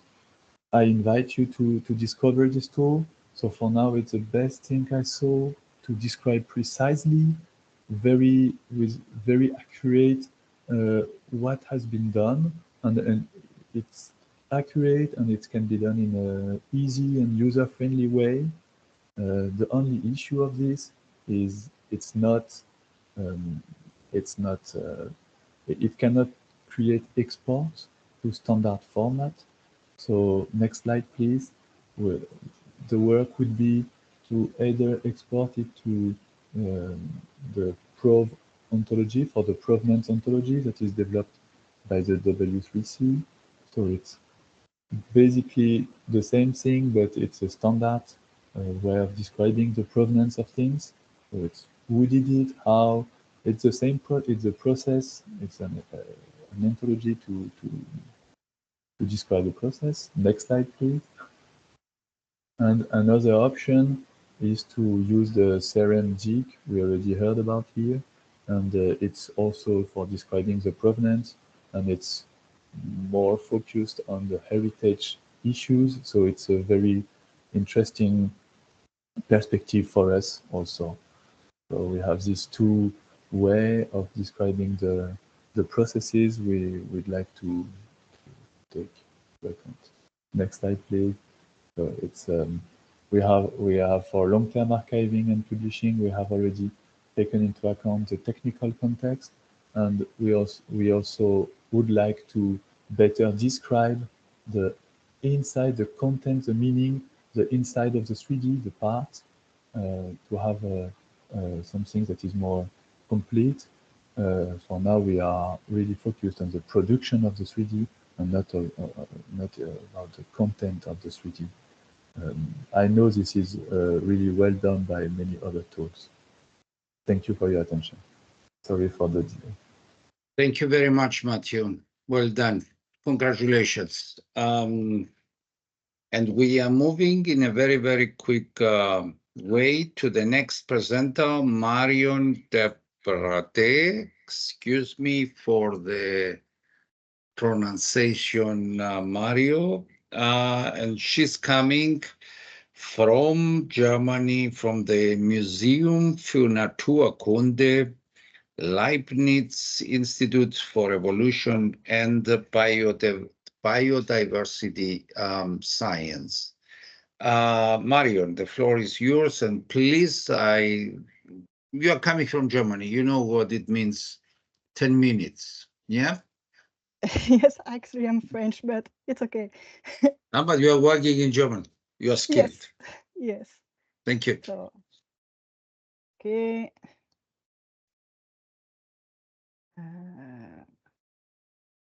You need to go just to the presentation mode. Yes, thank you. Yeah, it's okay. Great. So, the slides moving? Yes? So, okay, let's start. So, hello everyone, I am Marion de Prater, and on behalf of my team, I'd like to thank you for inviting us to this webinar. The project, Virtual Access to Fossils and Archival Material from the Tantagro expedition, led by the Museum for Naturkunde in Berlin, and funded by the DFG from the end of 2023. And for 3 years, it's an excellent case study for understanding and demonstrating the intersection between data, metadata, and paradata. We hope that our study may be valuable in identifying approaches to standardize the metadata and paradata created by digital objects in biological collection and by extension for the digital 3D documentation in cultural heritage. So, the concept of paradata is not widely used in the natural sciences, particularly in biological collection. So we ask ourselves what paradata are and what they are used for. The concept of process data emerged toward the end of the 80s with the introduction of computer-assisted personal interview. However, it was until the 2000s that the term paradata was democratized. The initial goal of gathering this information was to identify and correct system or interviewer errors. However, their value in providing information to improve the survey process was quickly demonstrated.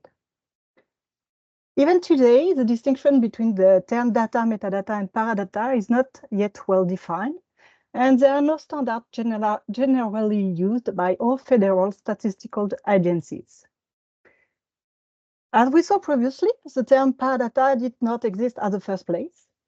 There was then data, which is the data used for statistical analysis, and metadata, which is the data which defines and describes other data and processes.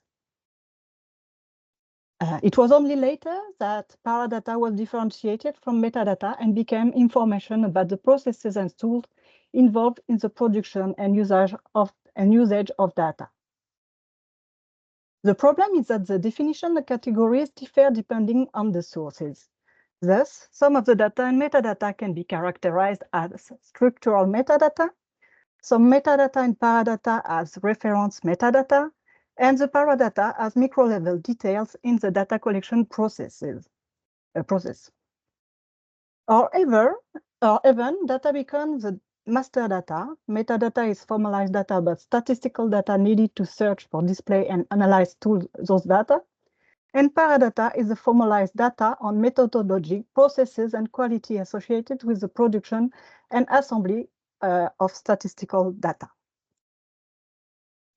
Paradata intimately has many uses such as design, use, management, diffusion, archiving, interoperability, and reproducibility of data. Concerning digital objects, we have chosen to retain the following definition. The data is a digital object itself. The metadata is the data that defines the object. And the paradata is data about the processes by which the object was created.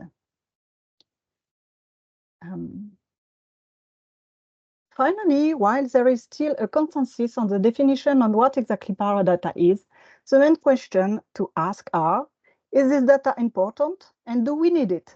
The answer is yes, so we need to define a standard for this data. Even if users mean that there is no distinction made between metadata and paradata, data management in natural collection field has led the associated scientific and technical world to propose standards for this data. Indeed, objects from natural collection can be very diverse. This can be dead individual, preserved dry or in alcohol, fossils, cast fossils, living individuals, or even visual or auditory observation. As a result, the linking digital objects are extremely diverse. All data derived from a collection object is referred to as data, while metadata is used to identify data derived from the connected digital object. In the end, the important thing is to retain as much information related to this object, whether physical or digital. So even if the use themselves are not standardized, we speak about the living.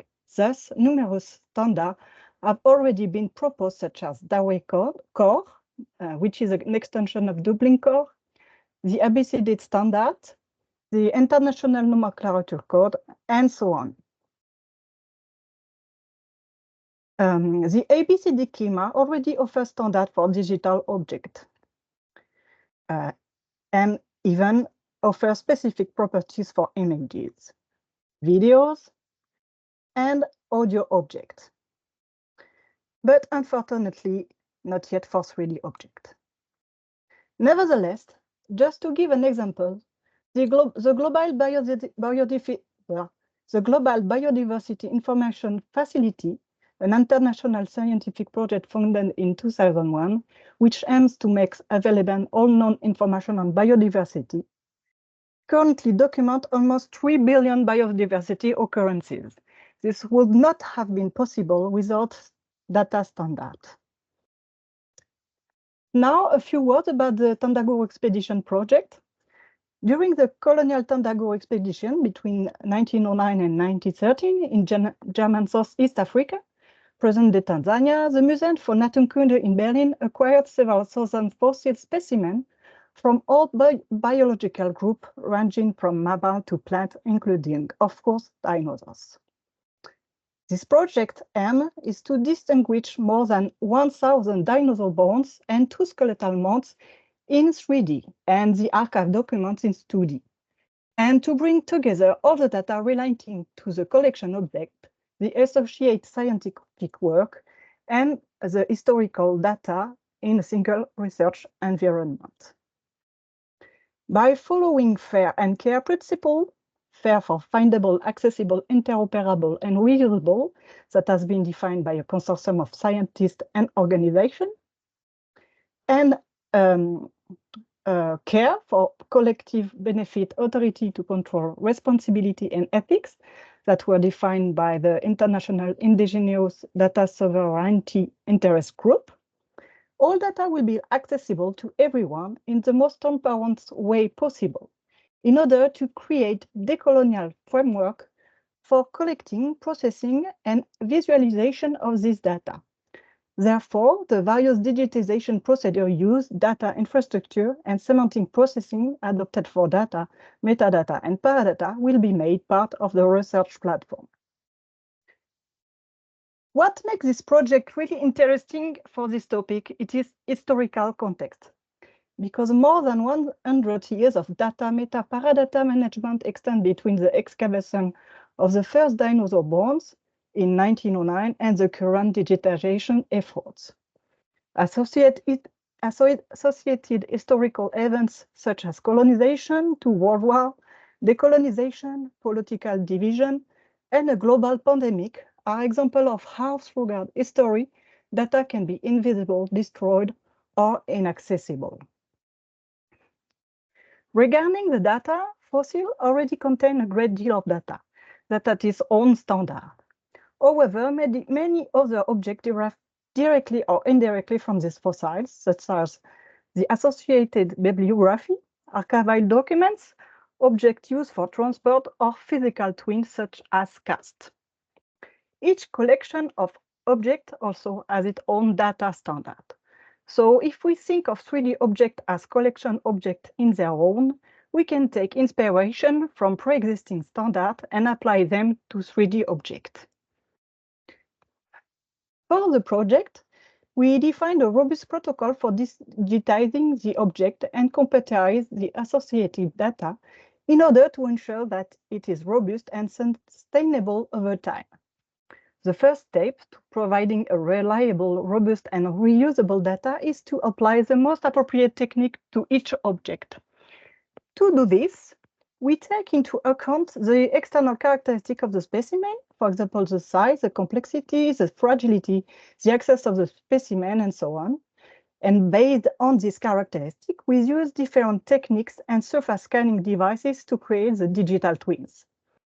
This include the semi-autonomous photogrammetric real-time 3D, the structure from motion photogrammetry, the structured light 3D scanner, and the CT scan technique. Once the 3D object has been created, we keep the raw file that we store over the long term in the ZEUS Institute Berlin repository. And we also develop and make available simplified 3Ds on the Morphosource Research repository and the Compact 3D viewer, along with the related metadata, which are easier to use and download than higher resolution 3Ds. For each 3D object, whether raw or modified, we keep a certain amount of data listed in this table based on the ABCD schema and on the expertise of the member of our team in a TXT file that can be easily be transformed into an XML file if required. And we also keep the project report, if any, generated by the various software programs. In terms of metadata, for example, we keep a short description of the object, its class, that is to say whether it's a volumetric surface of texture 3D model, number of images used to take the 3D object, its resolution and the unit of the object, or the license used to share the object. Regarding Paradata, we keep, for example, a short explanation of why one method was chosen over another for creating the 3D model. The list of devices used to make the 3D object, the name of the software and their version, or some information about the context, like the place where the model was made. To summarize, even though defining the boundary between data, metadata, and Paradata remain difficult today, we can nevertheless preserve them and propose standards for doing so, in order to make this data accessible and situable for everyone, both humans and machines. This leads us to ask ourselves a few questions. How can existing standards be applied to 3D objects to ensure maximum interoperability? And finally, what are the particularities of 3D data that require standardization because they have not yet been defined? And thank you very much. Thank you very, very much to Marion for keeping the time and for the excellent presentation. There is a lot of overlapping with this, what you are doing over there with the rest of the colleagues from Italy, from Germany also, and from France. And also from this, what we are doing here. Thanks also. I liked a lot the point where you're mentioning digital or memory twin. Yeah, but that's what we have to answer, yeah? Thank you. Thank you, Marion. Thank you very, very much. And we are moving now from Germany to a different continent. We're going to India. And sorry, Yasha, Vini, for the long time. Yeah, sorry. Okay. So the floor is yours, and please, you can say also from where you are coming from and what you are doing. Thank you very, very much. Yeah, I'll just floor is share the yours. presentation, then I will do it.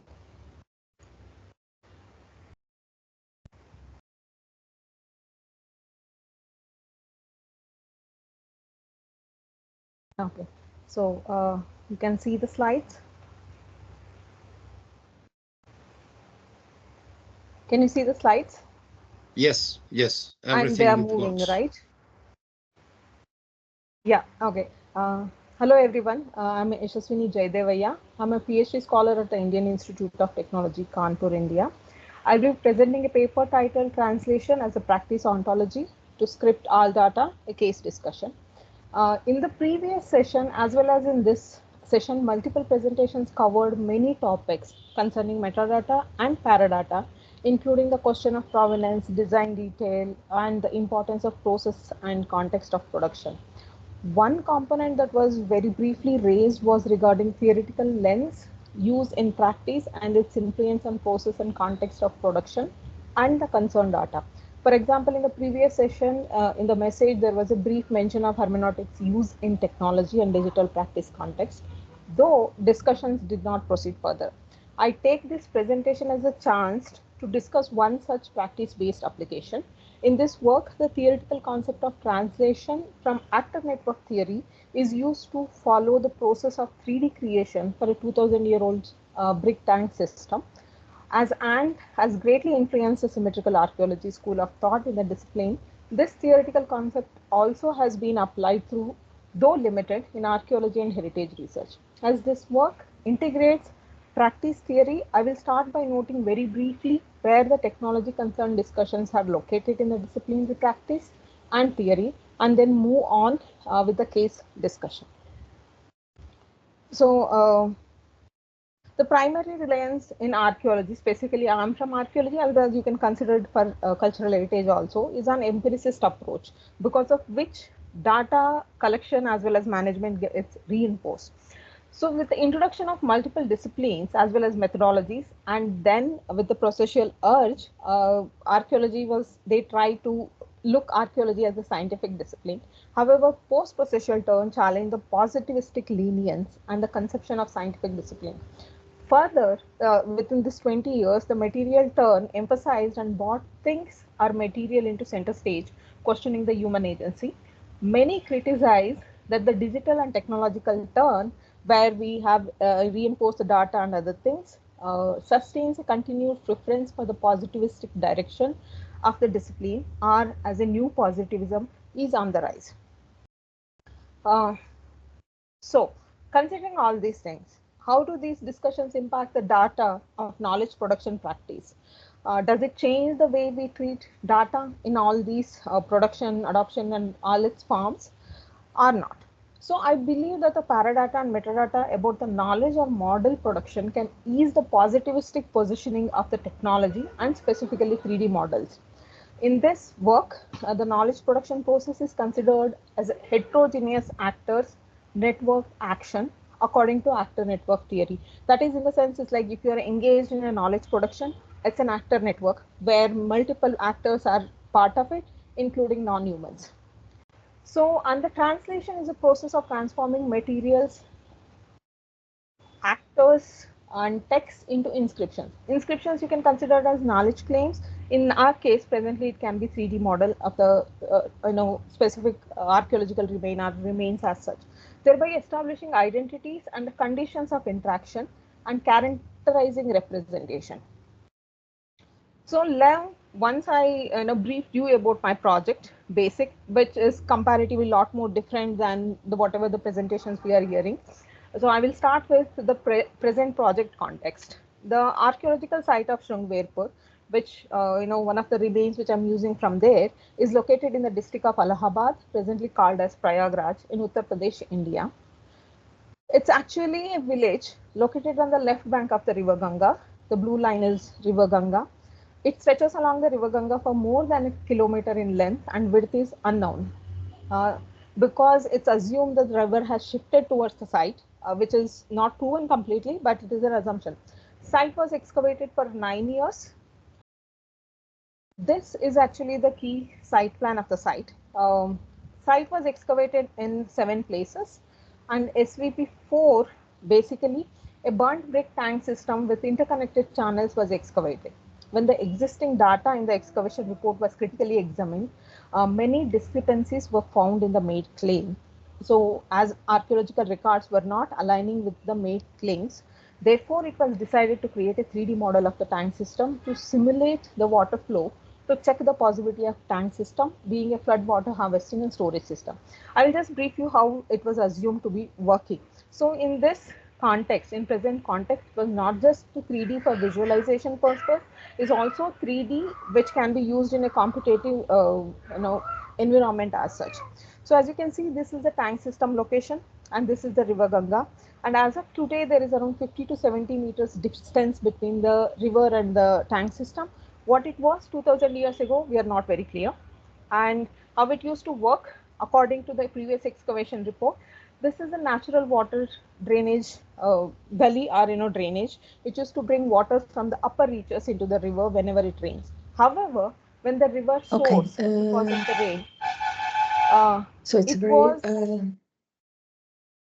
the water from this canal was connected to a man-made canal, which was in turn supplying water to the tank system. Once the water is filled, the tank is filled, it was again sent back into the river. This is the hypothesis which we found there were multiple gaps as such. So because of which we actually thought to try the claim which was already made, that is the brick tank of Sungapurpur was a floodwater harnessing and storage system supplied by the flooding waters of the river Ganga. So now this is the key plan of the site, which is retraced. So it had just only 2D as such, and the measurement details of multiple sections of the tank system. Okay. It's not moving, I guess.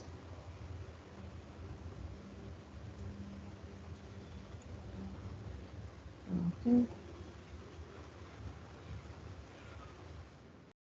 This is existing photographs. It's like it's around 2018-19 photographs of the site. As you can see, there are multiple layers of construction and there are multiple units which are named. Okay, now once I gave you the background, now how did we went ahead with documenting the whole process? Why it was documented the way we documented? Because actor network theory even provides agency to non-human actors. So it was, when we are looking it from that perspective, we are stepping in a little more detail and we are considering non-humans also as actor.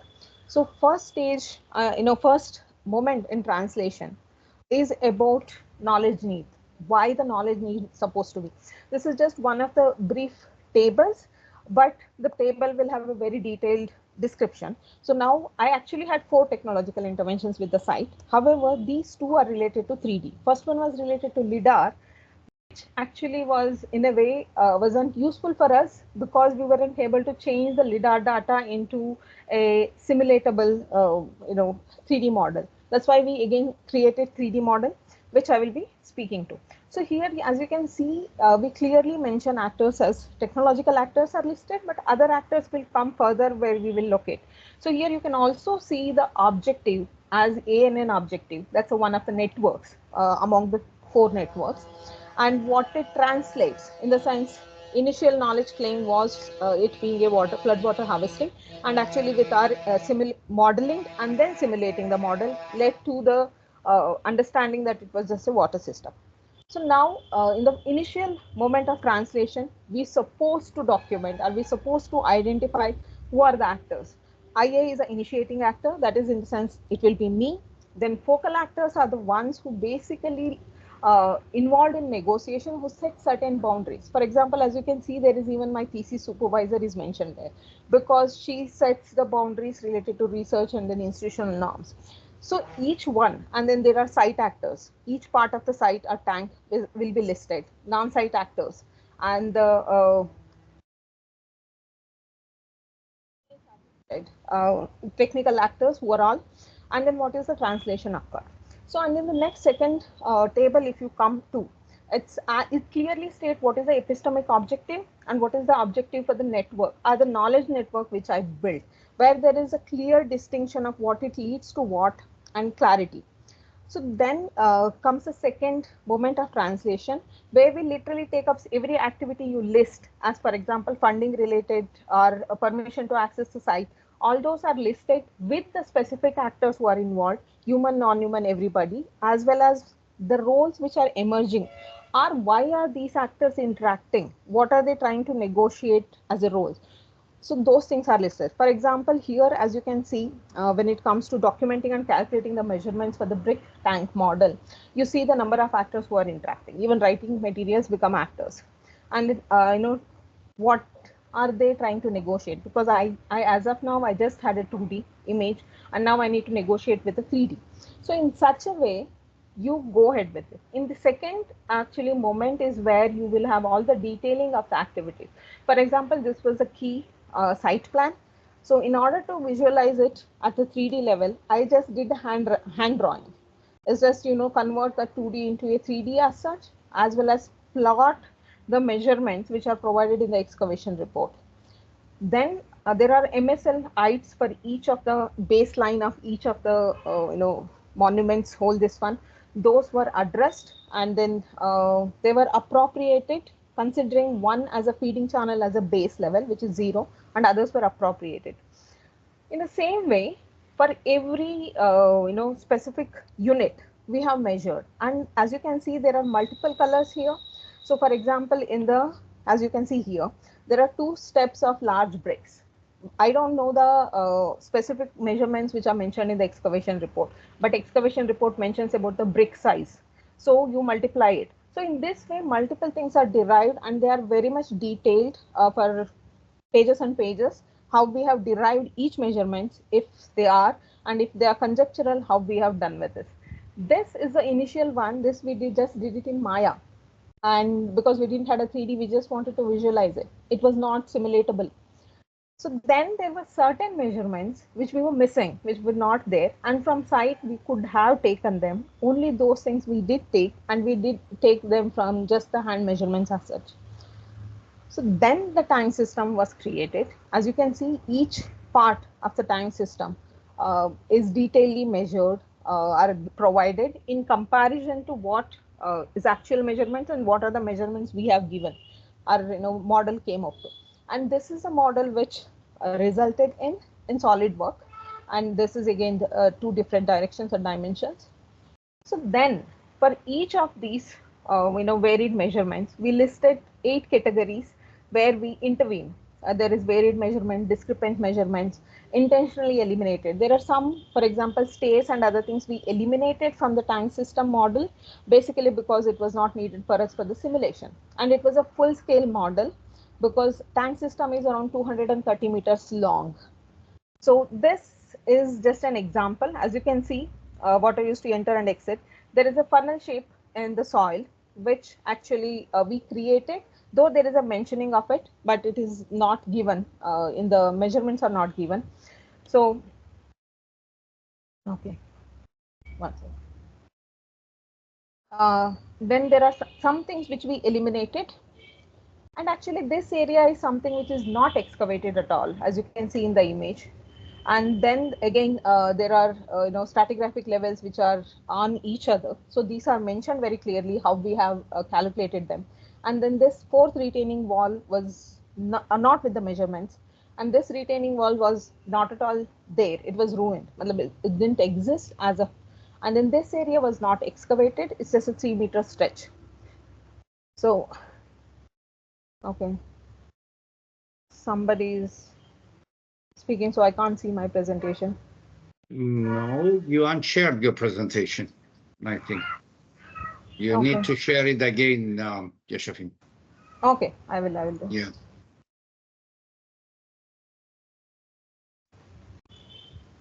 Do you have several slides still? Yeah, I will rush through.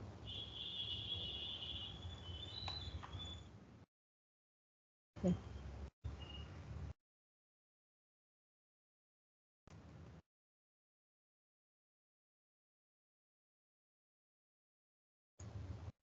Okay, I'm in a full view.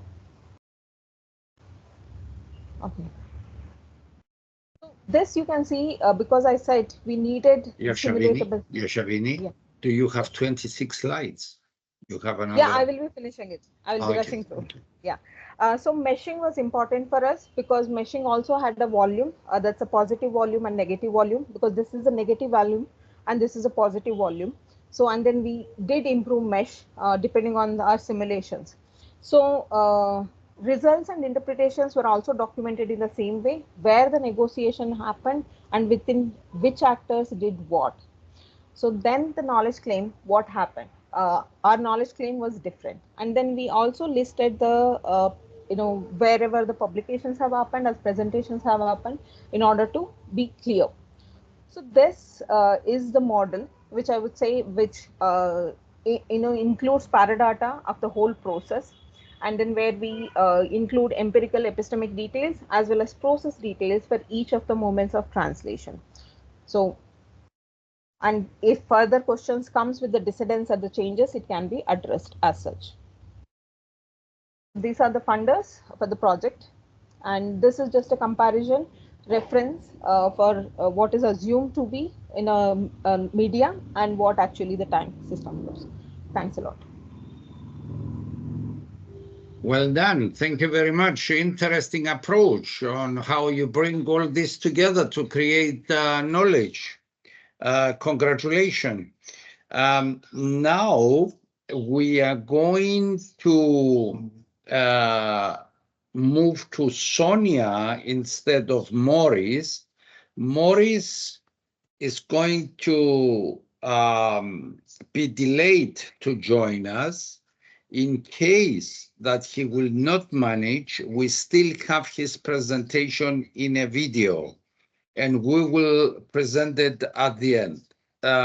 For that reason, we are going down directly to Sonia, because we prefer to have Maurice to present the video and not us to present his video.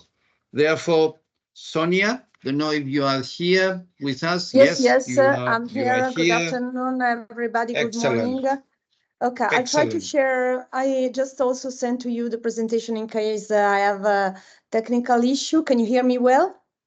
We can hear you very well, but you need to adjust your camera so that we can see you, or the chair. Yes. Can you? Excellent. Okay. Yes, excellent. Okay. Sonia, the floor is yours. You can present yourself. Yes, sure. And then tell us a few words. Just only, please, let's keep the time because we are late. Okay? Indeed.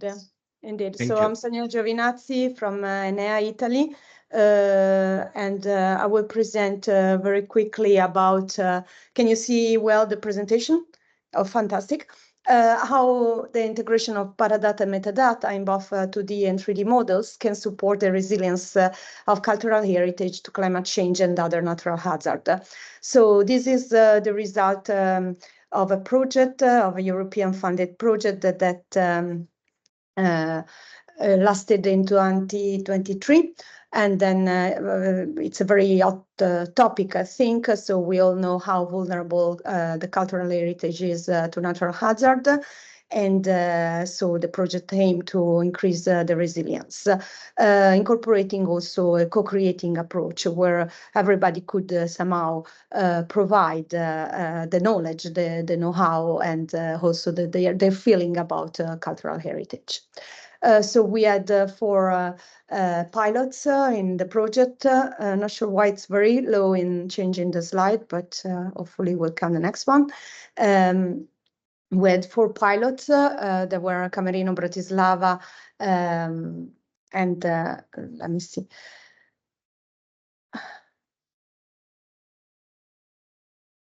Maybe I should share the PDF file. Can you still see something? No. I try again. We cannot see anything. Yes, let's. Yeah, not sure if it's I'm sharing the PDF or the.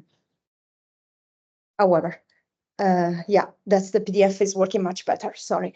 Okay, so we had this 4 pilot and several natural hazards considered. And of course, we look at everything available, hopefully everything available from UNESCO in terms of managing disaster risk or assessing disaster risk, and also the policy guidance from the Sendai framework and for the 2030 Agenda for Sustainable Development. And we, at the time, we didn't know, I have to say at all, the meaning of Paradata and the difference of metadata and Paradata. But we immediately took an approach about saying, okay, heritage areas or heritage building cannot be treated as just physical system. So we assume that they are social ecological system where 2 worlds coexist and interact one with the other. So I think the 2 representation that we try to create are very much in line with what the concept you are taking about digital twin and memory twin coexisting and interacting towards the representation of cultural heritage.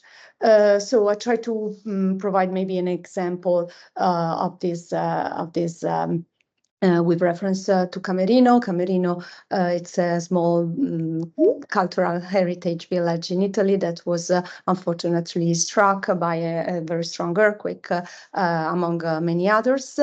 And over there, so if we want to present the impact of the earthquake, if we want to inform the reconstruction process, we cannot just represent the physical part, as unfortunately has been done many times in Italy. But we have to try to incorporate as well. So maybe what are the activities, the social cohesion activities that create the intangible values, if you like, within this heritage area, as well as the identity, what people feel they makes them feel to belong to the place. This also against maybe the population that we always see about natural disaster in these cultural and historical areas. Okay, so yes, I think two main great results of the project are these two. First of all, we created several tools actually that are all available. Some of them have 2D representation, some of them have 3D. You can access and use them from the link on the left. And yes, they try to climb the knowledge, wisdom, data, knowledge, wisdom pyramid in the both sides. In the so what do I mean like that? Is that from data we create information and we create knowledge, but also we try to capture knowledge from the local people, from the stakeholder, and to transform them into data and information that can be fed again into the tools. So that's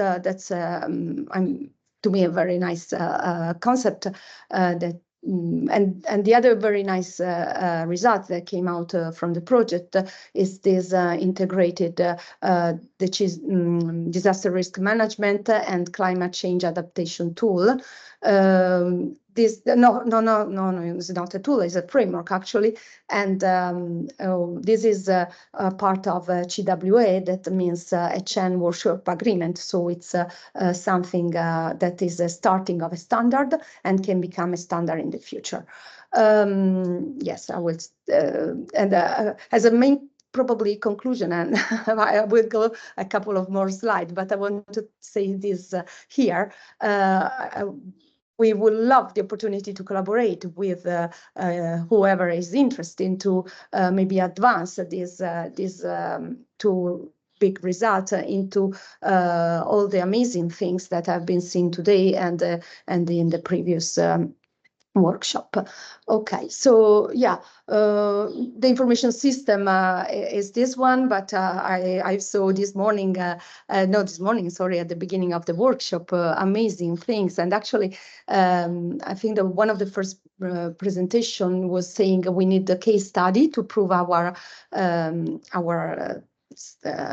information system. And feel free if you like to use this for case study that we had in the pilot, where everything was assessed from the hazard to the impact to the vulnerability to the social aspect. I think there will be no problem whatsoever to provide data and everything else. So again, the information system is very somehow simple, as data sources, as a relational database, a repository, allow also for having external data through web services, and as 3D web interfaces for both 3D models and 2D representation, so that the user can query and can query in a very user-friendly way. Just very quickly provide some example. I cannot cover indeed. This was for the dashboard, the two-dimensional dashboard that we have created for all the pilots. You can see here the one for Camerino and the one for Valencia. Yes, and again, we created 3D models for all selected building within all the pilots. But the very important thing that I think is where Paradata can come and would love to have a help in standardize better this concept is that we had a co-creation process for understanding what stakeholders and people wanted to, first of all, assess and wanted to represent in their 2D and 3D representation. And that would be fantastic if it could be very well incorporated into our 2D and 3D representation. For the moment, they are just files that are attached to the dashboard or to the dashboard and to the 3D models.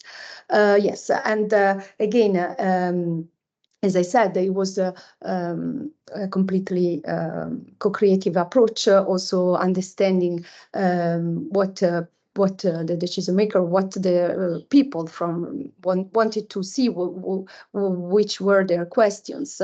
And so we could really organize the metadata on respect to this Paradata, and then also use Paradata as keeping memory of these processes. Okay, so just very quickly, some example, you can even then go and see by yourself. So for Camerino, of course, they wanted to have something that could inform the reconstruction. So we had information about physical performance of the buildings, materials of the buildings, also considering what the climate change could do further to the earthquake. But also that was very important for people there to incorporate the significance, what was the significance of each single cultural heritage building or intangible items within the historical center. Because what they say is that every time there is a reconstruction, these kind of things are not accounted for prioritizing, and that's same for mitigation action. So it's not so natural that the social part is accounted for. Therefore, it's very important to represent it that. Yeah, with same story with Valencia, where the concern was about heat waves, and the concern was about how this could impact on people with high social vulnerability. Yeah, I don't want to go any further. I just say thank you so much, and I really hope we can be in contact maybe for future project to advance this approach, because I really need we need resilience for our cultural heritage asset. Thank you so much. Sonia, thank you very, very much. Very well done. Congratulations. Your project finished, isn't it? Indeed. Yeah. I say thank you again. Congratulations. But there are a lot of similarities here and a lot of overlapping up to now from the beginning, but even from the first event up to now. Yeah. It's amazing to see all these fragments around the world, more or less doing similar things. Yeah. Thank you very, very much, Sonia. I'm looking forward to discuss that at the end of the event here. Thank you. And we are moving now to Wanda Listiani from Indonesia. So we are moving from Italy to Indonesia. So our colleague here, Wanda. We will, if Wanda is not here, then we move to the next one, to Carlos. Carlos from Brasilia. I'm here. I'm here. Excellent. Carlos, thank you very much. What time is it now on your side? 11:30. 11:30. So Yes. yes, that's the reason why I wanted to ask. Yes. Floor is yours, Carlos. Thank you. You are coming Can from you the see the- Federal University of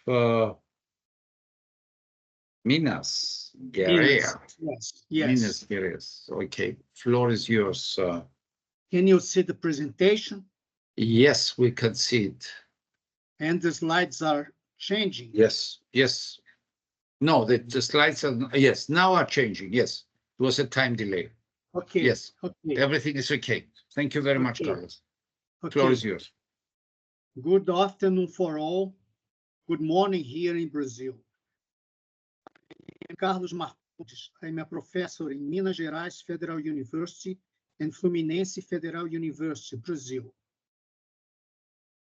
Here is an illustration of an avocado, a tropical fruit native from Americas, made by José Joaquim Freire, an artist that accompanied the Alexandre Rodrigues Ferreira scientific expedition. This expedition traveled through the Amazon region at the end of the 18th century. The illustration highlights the importance of image to scientific research. I am a scholar with research interests in knowledge representation and organization in digital environments, in special to model digital heritage objects, this ongoing research. This presentation is not about Paradata in 3D image. When modeling heritage objects,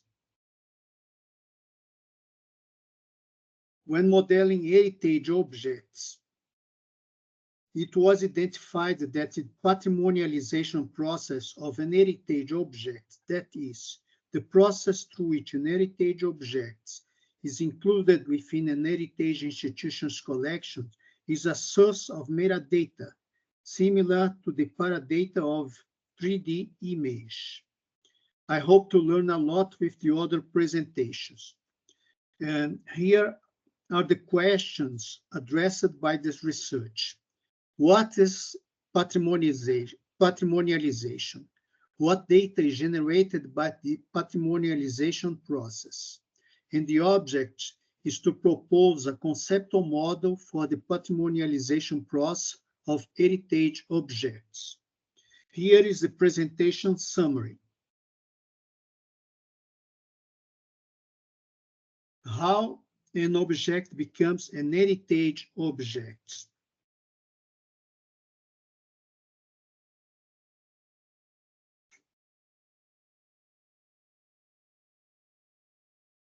How an heritage object becomes an heritage object.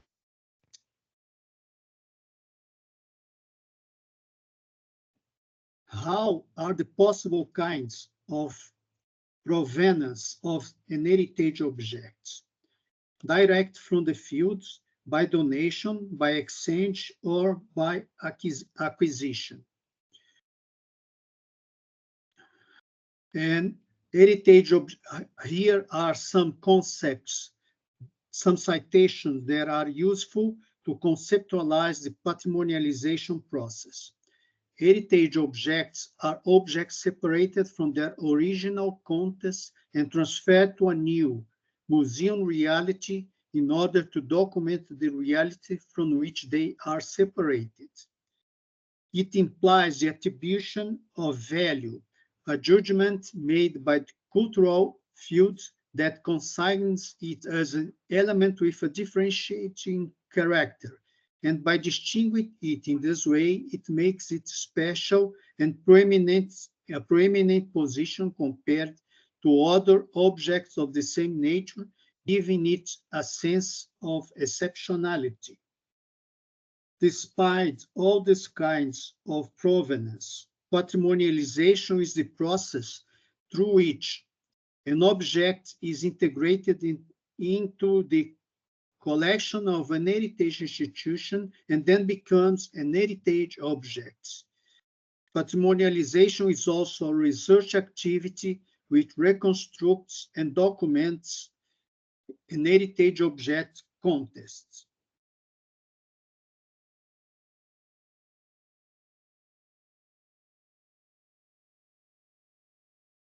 here are some conclusions of the ontological analysis of the patrimonialization process. Heritage objects are documents. Patrimonialization is a process. Patrimonialization is a decision-making process. These decisions are neither random nor ad hoc. Patrimonialization generates a lot of metadata. See, for example, the documentation, the UNESCO World Heritage Nomination documentation. And patrimonialization is the first stage of the curatorial life cycle of an heritage objects.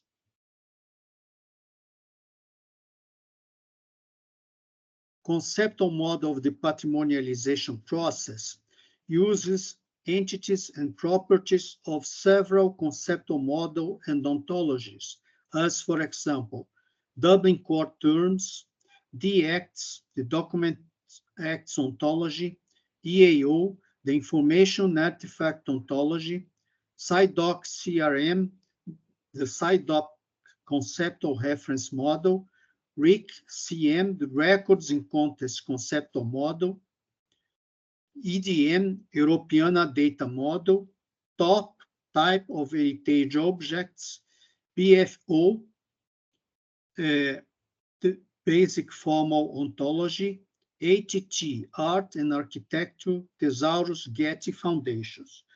All models and ontologies used are identified in the models diagram by a 2 or 3 letter prefix followed by a column. And here's the patrimonialization process conceptual model. Briet stressed the documentary nature of an heritage object. Accordingly, heritage objects are carrier of information. A significant part of its information content is gained through the patrimonialization process. An heritage object, a secondary object, then has at least one type of primary objects. An heritage object, a secondary object, is EAO about a primary object. Heritage objects are also artifacts, the results of an intentional act of their creator. Patrimonialization of an heritage object is an intentional process. The DX ontology is used to model it. DX ontology model intentional acts performed by agents guided by documents and that results in a social convention also expressed by a document. The DX patrimonialization process of an heritage object, the HO patrimonialization process is guided by an heritage institutional policy, the patrimonialization process, expressing the heritage institution scope, values, and criteria for constituting its collections. The patrimonialization policy, in turn, is the result of another DAct, the patrimonialization policy creation, which has an agent, an heritage institution. The heritage patrimonialization process produces, that is, DA has specified output, a document that is the core of the heritage object patrimonialization. The heritage object's justification, a dossier of Paradata and document sources, may be bibliographic ones, that justifies an CRIM P70 document, the heritage object patrimonialization process.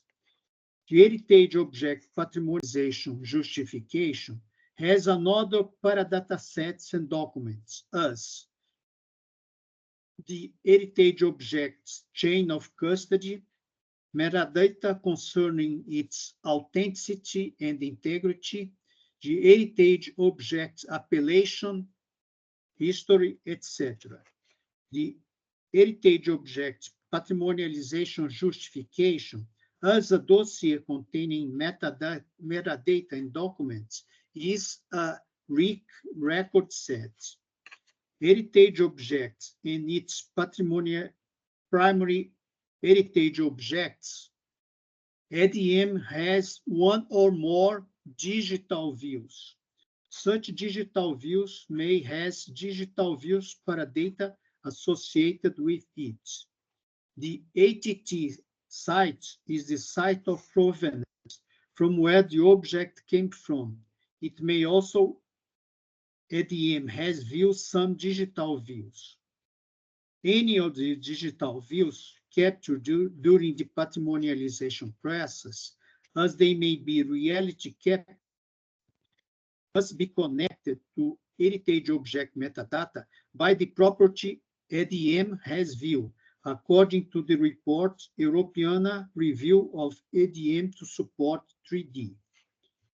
Once an heritage object is patrimonialized and included in a heritage institution collection, during its life cycle, all other transactional metadata are added, forming a dossier of the heritage object history, such as records of the exhibitions in which the heritage object was part, restorations undergone by the heritage objects, its loans, publications where the heritage object is mentioned, etc.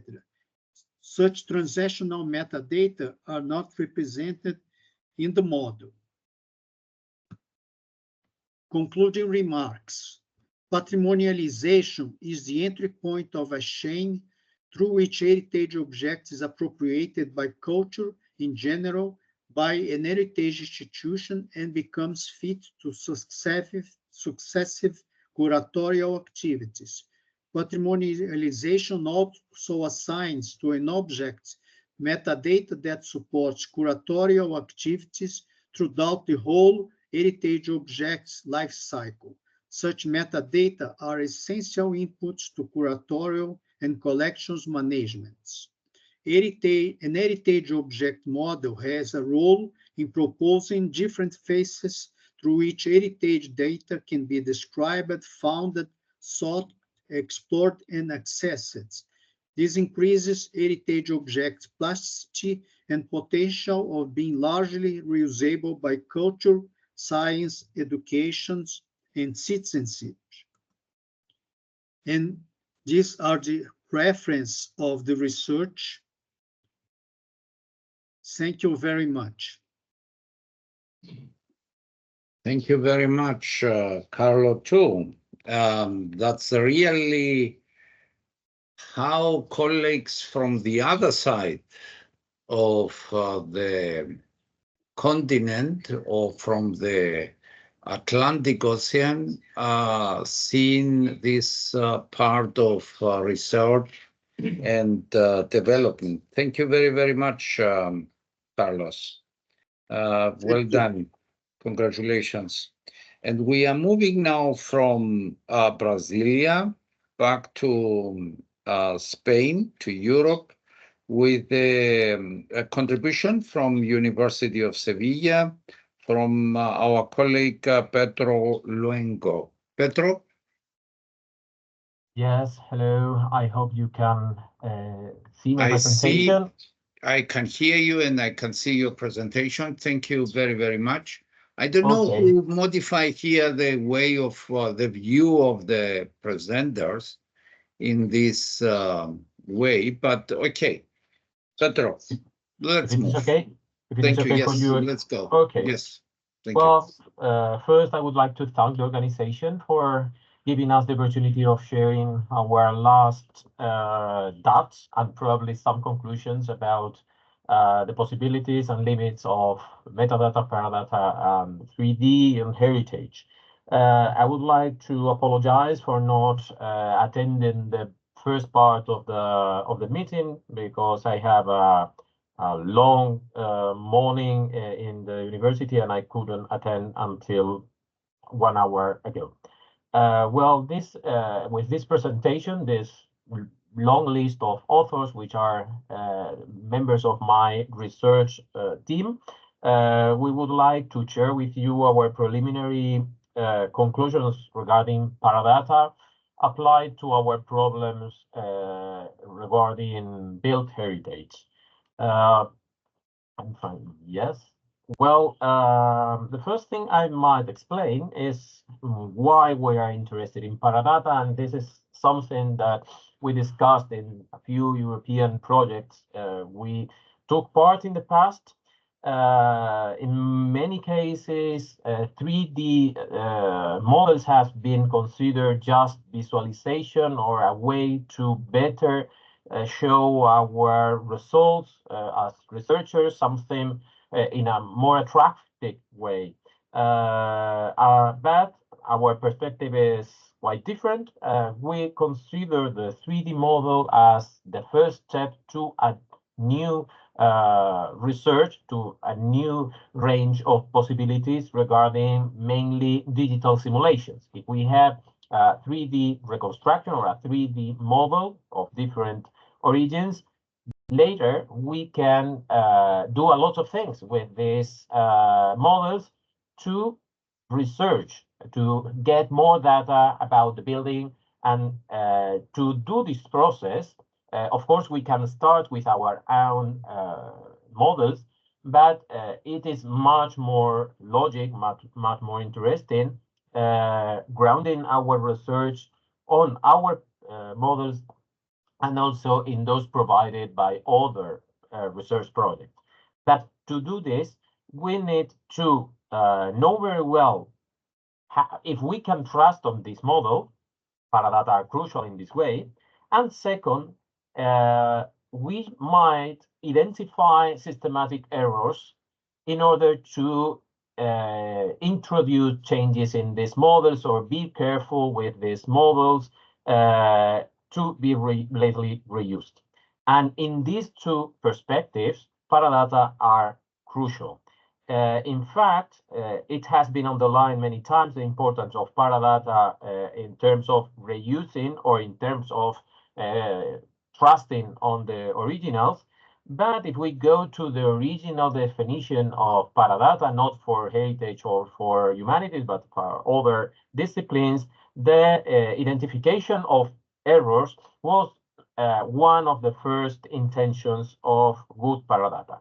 So, well, these are a few simulations that we made from digital models to analyze light, to analyze acoustic, to analyze many things, but this is not the, I wanted only to show you why it is important for us. So we went to a few platforms to see which sort of information we could get from them to trust or not on these models in the case that we have access to these models. We went first to Sketchfab, and we see information about geometry, vertices, and the things you see at the slide. But most of the information we needed, both in terms of how we deal with the model from the computer or how we trust scientifically on the model, are not really addressed. So we have been analyzing several cases. Sketchfab, even the official ones are probably not the best. We have worse examples, of course, and probably the best cases regarding Paradata, although they are not described as Paradata, can be Open Heritage, where we have more information, but not in a framework that can be found in all cases. This is not a critique, it's just a summarize of what we are trying to see, just to copy these frameworks in our own platform. So with this, we decide to discuss, we are in a very preliminary point. Our project must finish this year, but I'm almost sure that our database won't be finished before the end of the year. This is probably the worst part of our research project. We are digitizing a lot, but our storage is not very well defined. And we have decided, we are discussing about important fields that maybe might be important in a selection of Paradata. I'm not going to read all of them, but the first thing I would like to underline is that we try to avoid, or we avoided completely, free text. Any description, I understand that all scholars who work on humanities, we like describing what we have done, but this is difficult to be processed from a computational perspective. So we preferred to transform this information into numbers, into binary answers, into normalized list where you, or a checklist where you can decide if you use this or which technique you used.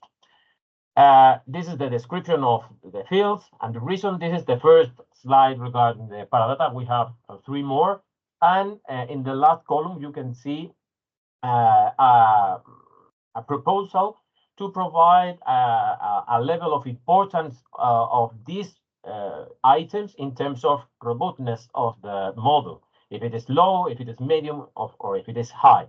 My intention, or our intention in this case, in case this is useful or you consider that it is useful, is that this can be transformed into numbers, into percentages, and at the end we can have a number saying how robust is the model at the end. I'm explaining very briefly, but just to give you a few slides about what we think it is important.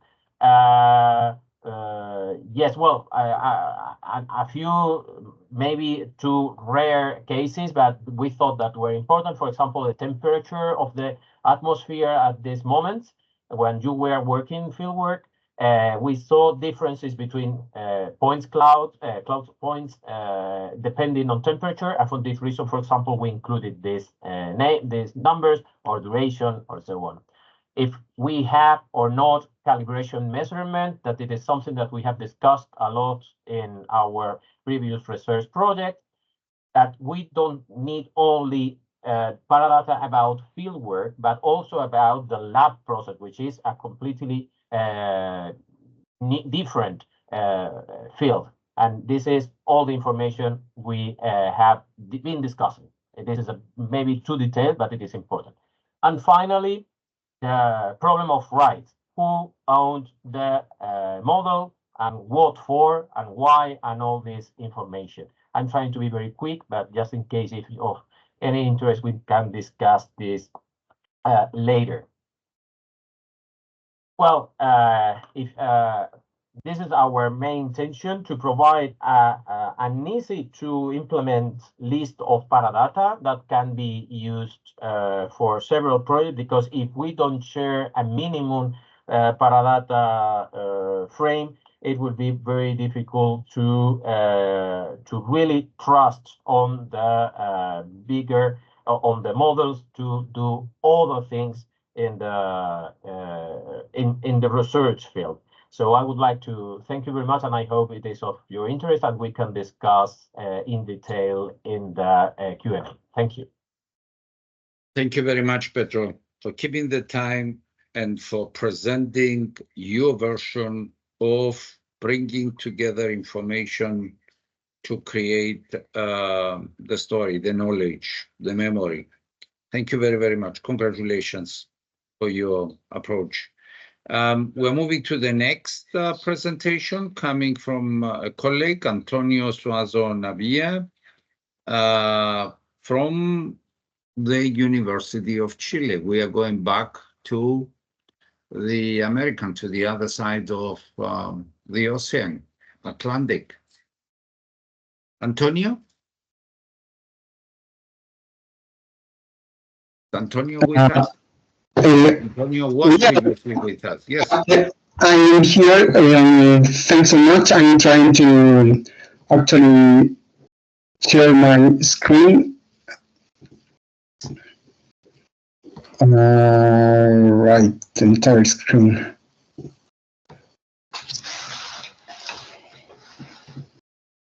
Please let me know when my presentation is on the screen. Not yet.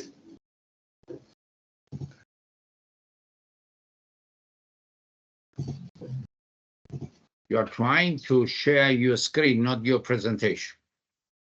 Yes, now it's here. Now is a presentation. If you go to the presentation mode, we will see it. Yes.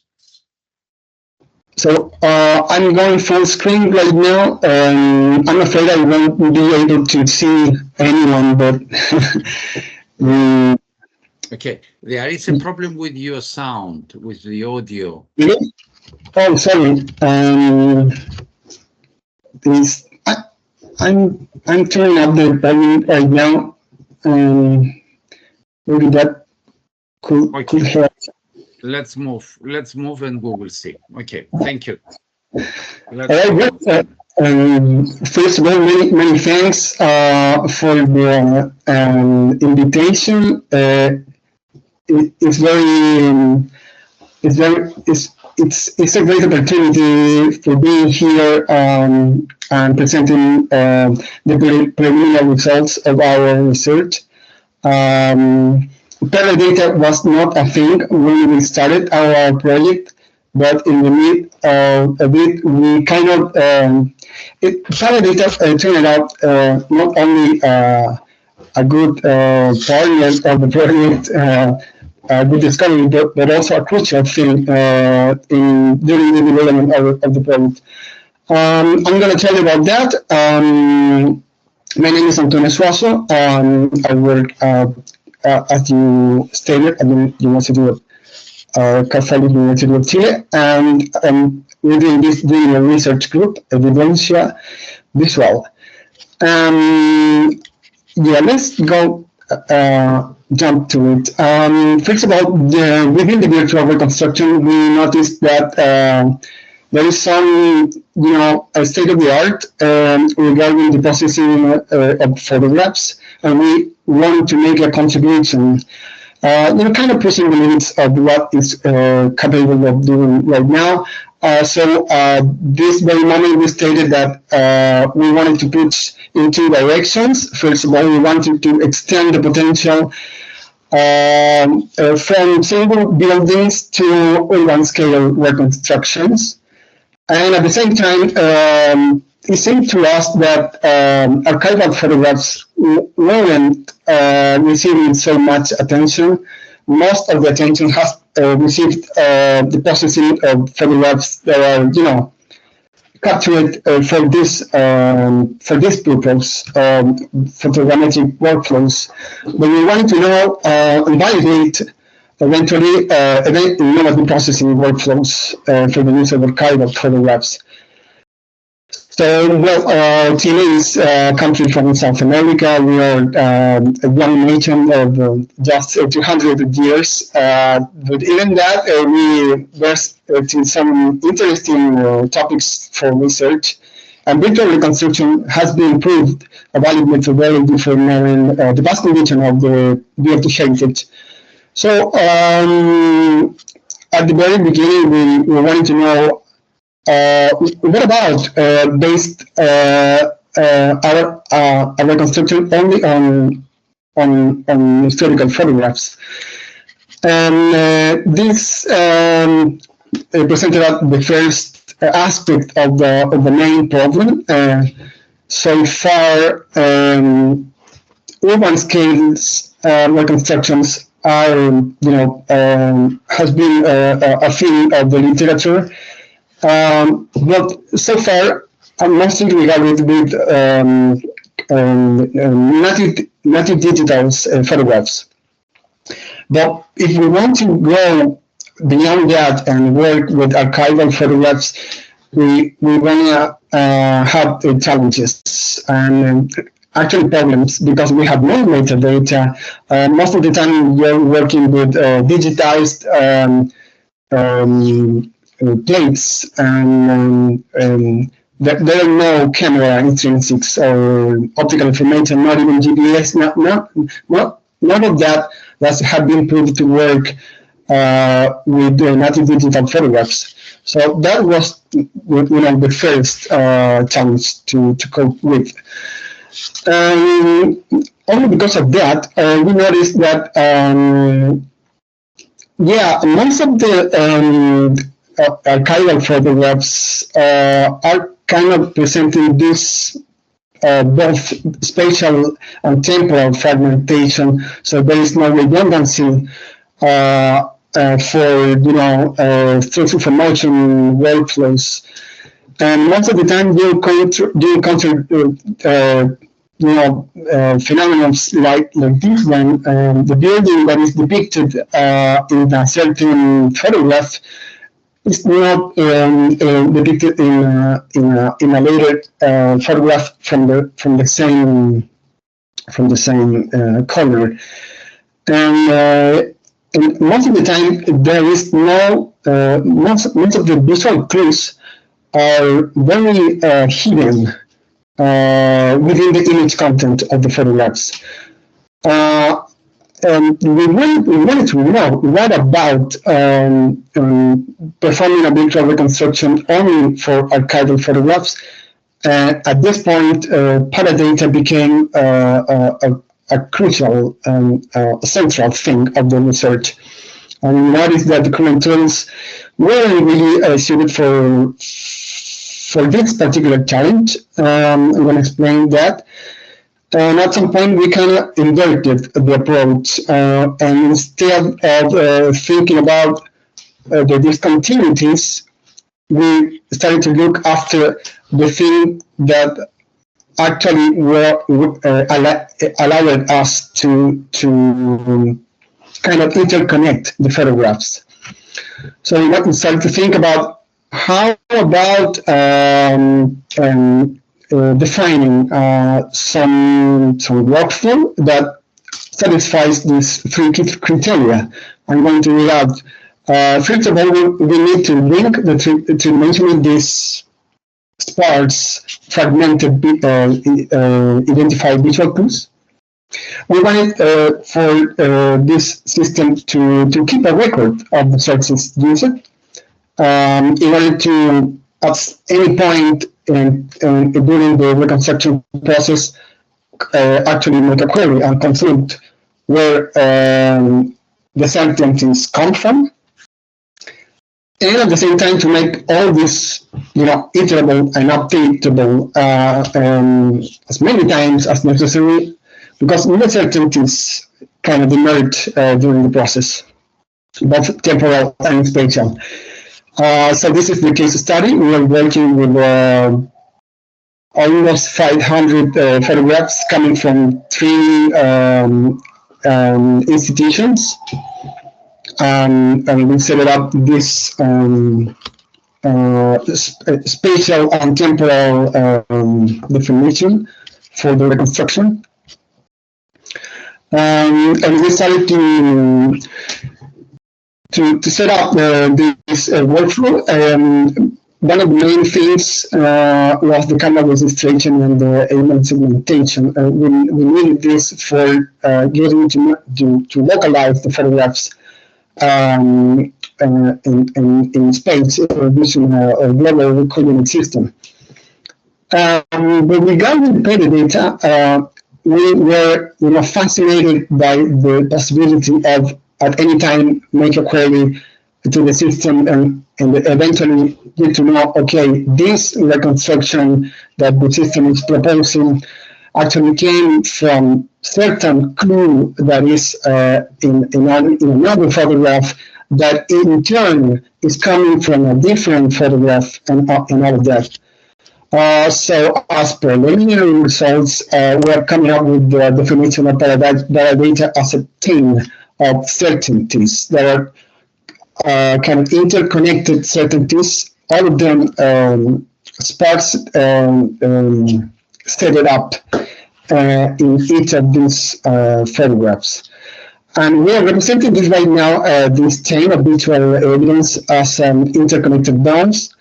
We started asking ourselves is what are the format of our database, And SQL ended up not very well suited for this, so kind of decided to using this Neo4j graph-based representation of this chain of visual evidences. I'm going to start very quickly some preliminary results. This is the platform that we're developing, and anytime, yeah, there's some metadata. For our project, the data is the photograph, and the metadata is the information, regarding the capture, the photographic capture in the first place. So we are adding, on top of that, we are adding the data that we are generating during the reconstruction, and we are calling this the Paradata. And this enables us to get to know what the process is, and set some transparency over the reconstruction process. So yeah, the possibilities remain open. This is my last slide. The transparency and documentation of the researcher plan and the urban form in the city. So far, we haven't get to know any other researcher that's dealing with these things. It will be happy to know if in the audience there's someone that could share any topic regarding this. Secondly, this kind of approach sets a solid ground for the creation of the knowledge, reflecting the interrogation of the process, because this is going to change over time, and so yeah, that remains as a possibility. And at this very moment, we are approaching. We want to know in a three-dimensional scene, get represented the three things: the photographs, that is our data; the metadata, that is the information regarding the capture, photographic capture, and this chain of evidence that we are calling the Paradata. So the project hasn't finished yet, but anyone who wants to get to know the final results could catch me. This is my email, and this is our project page. Thanks so much. Thank you very much, Antonio. A totally different approach, but extremely interesting. I was during your presentation discussing here with my colleagues what we need to do in the future with all these overlapping in the common area of interest and work. Probably it's going to be a part of the discussion at the Q&A time period. Thank you very much and congratulations. Thank you so much. Thank you. And we are moving now to the next presentation. We are coming back from Latin America. We are coming to the middle of Europe, to Igor Ballena from the Hochschule Mainz, the University of Applied Science. Igor, the floor is yours. We were somehow mixed up. You submitted, but the first author was Apollonio, yeah? But anyway, we have you with us, and we're looking forward to hear your approach to the area of interest, common interest. Thank you. Can you confirm? We can see your presentation and okay. We can hear you. Yes. Great. Let's go. So, hello, everybody. My name is Igor Ballena. I am the PhD student of University of Bologna and researcher at Hochschule Mainz University of Applied Sciences. And today, on behalf of my team, I would like to present to you our project COVER in the context of developed methods for the documentation of hypothetical digital reconstruction of lost architectural heritage in higher education. So COVER stands for Computer-Based Visualization of Architectural Cultural Heritage. This is Erasmus Plus project where we collaborate with the institutions and private companies related to cultural heritage sector, from architecture, art history, digital humanities, computer science, and archaeology, together to establish some guidelines and methodologies for hypothetical digital reconstruction. And we have the participants from Italy, from University of Bologna, who is leading the project, but also from Germany, Spain, Portugal, and Poland. And our objectives is to define applicable standards, practical methodologies, and shared terminology for reconstruction and evaluation of 3D computer-based visualization of architectural cultural heritage. Creation also of the reference-only repository, which will be open for everybody, where people can find scientific 3D reconstruction models of cultural heritage, and publication of open access of educational resources, including the glossary, case studies, and also online course about our topic.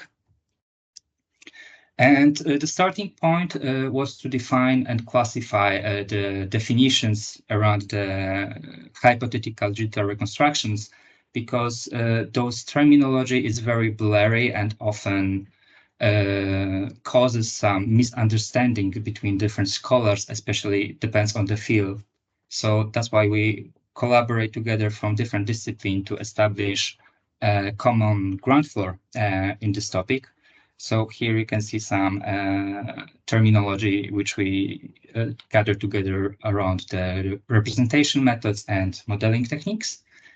And the most important concept for us for further work was this distinction between the raw model, which is the digital 3D model obtained through quasi-automatic procedures starting from raw data, so laser scanning approach or photogrammetry, and the informative models. And informative models, in our understanding, is the model who is enriched with the interpretation knowledge. So only when we have this interpretation aspect, then we can talk about informative models which lead to scientific models.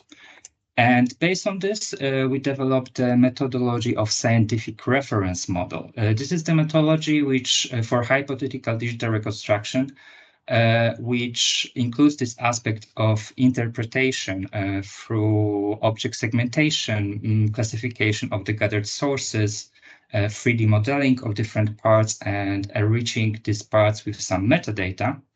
But the most important factor of this approach is to publish our data online, so it will be available for other scholars who can download it, they can verify it, but also they can use it for other derivatives production, like for animations, VR, AR, or 3D print. And for this methodology, we also promoting use of standardized data exchange format like IFC or CTGML, which provide us with the possibility of sharing the 3D models together with the metadata, which are attached to different part of the models. And specific case of this derivative based on this scientific reference model is critical digital model, CDM. This is a bit another approach developed by University of Bologna team, where the main goal is to capture the main idea of the author of the design of the building. So it's extremely useful, especially in the case of the designs which were never realized, so they exist only on the written sources or on the drawings. So we can capture the aspects of the material in the way that it's not misleading. So we are taking the textures from the original design of the author, from his drawings, and applying it on the 3D model. So in this way, we're not indicating the real materials, which could be completely wrong. And when we have the 3D models which are published, there are several aspects related to Paradata which we want to capture. And the first of it is the documentation of decisions. And we decided to follow the RAM methodology, reconstruction argumentation method, which is part of the EW platform, about which we heard one contribution before. So we're using this platform because it gives us opportunity to capture all the sources with their metadata, the relation of the sources with the different parts of the models. We can create the hierarchy of the whole object. And finally, we can also document all the decisions and different variants of the reconstruction.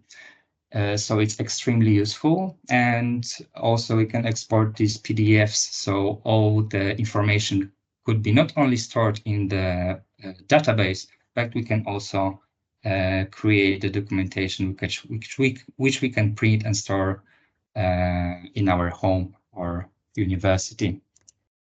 The second aspect of the Paradata is the uncertainty evaluation, which we think is extremely important in the case of the hypothetical digital reconstruction. When we are approaching now the issue that with the rapid development of the 3D technologies, we are aiming at reality-based data and the visualization, which is really hard to differentiate from the reality. We also want our students to present the visualization which shows how certain are different parts of the object based on the sources which they were reconstructed. And to make it easier for our students, we also developed a yes/no flow chart, which students can follow. And by answering the questions, they can find where their reconstruction is actually on our uncertainty scale. And because every digital reconstruction is a bit different, not every scale will apply to every case. We presented 3 different uncertainty scales with 3 steps, 5 steps, and 7 steps. And for more advanced students on our master program, on our courses of digital reconstruction, we give them possibility to actually approach this issue on their own. So they had the task to develop their own methods for visualization of uncertainty. So because we don't have any applicable standards, we also wanted to show how students with the fresh minds could approach this topic. And this is the case where the uncertainty is showed by the color and the size of the circle on the chart, which we see on the right side, apply the importance factor of the reconstruction. And finally, all the Paradata with the 3D models are published in our 3D repository. 3D repository, which is based on virtual research environment Whiskey, where we're using the SciDoc CRM ontology, and we developed also our own ontology for preservation of cultural 3D models to capture all the aspects related to the 3D modeling, which are not in the CEDOC CRM base model or any other model of ontology from CRM family. And we also implement our documentation schema from DFG 3D Viewer project for cultural heritage 3D models. So on the right side, you can see the preview of the 3D model together with some metadata, which we prepared. But very important for us, it was also to connect this with the authority files, because we noticed that especially in this case of students, a lot of terms and names have typos, and then the data are not really accurate. So we encourage them to using different authority files and controlled vocabularies like ORCID for person, integrated authority file GND, VF for institutions, GeoNames for geographical data, to provide some historical context. We also using Wikipedia, and for different architectural terms, Getty Art and Architecture Thesaurus. And in this repository, we have also the possibility of uploading some Paradata, like the documentation of the uncertainty, and also we can link with the documentation in EW platform. So, in conclusion, we believe that shared vocabulary, taxonomy, and good practices at international level for the field of 3D virtual hypothetical reconstruction can foster multidisciplinary, improve reusability, and limit misinterpretations. And we hope that the systematization of these definitions, classification, and good practices would contribute to change the trend where 3D models are not only used as visualization tools, but also could be considered as scientific outputs and sources of study. So thank you for your attention. If you want to know more information, you can also check our website, cover.eu. And if you want to get into discussion with us, especially about our glossary and terminology, I invite you to contact us. Thank you. Thank you very much, Go. Congratulations for your project, multidisciplinary, but also interdisciplinary, Yes. in different countries. So it's a joint. Thank you. Thank you very much. And congratulations. And we are moving now from Germany to Ireland. That's right. To Janet Anderson, one of the key persons in the e-archiving initiative, in the e-arch project of the European Union. And it's all about the long-term digital preservation. Yeah. It's a nice conclusion of the day, because it's not only this what we are saying here, but it's to preserve it for the future generations to come. Janet, floor is yours, and thank you very, very much for joining us together. You're very welcome. Can you see my first slide? Yes, we can see your presentation crystal And clear. Yes, and it's moving also. It's moving. Yes. Hallelujah. Okay, great. So I come from the digital preservation side. So I'm not like most of you. I've come from digital preservation and particularly recently digital archiving. Now, my colleague David Anderson and I worked with Drew back in 2012 when there was a big symposium called Preservation of Complex Objects Symposium, and there's ebooks and books about that. So that's where I first came into contact with the wonderful world of 3D simulations, visualizations, etc. In 2014, I moved on to working with digital archiving, and I have been leading that ever since. So we've just come to our 10-year anniversary of this. And we went from being a project to being a building block within the European Commission to being now a procurement. So we act directly for the European Commission. Now, the previous speaker, Igor, spoke about uncertainty. We work with national archives and their certainty has to be 100%. So e-arch started from Denmark and particularly Slovenia and Estonia, where they had very early e-government and they had no clue as to how to archive that.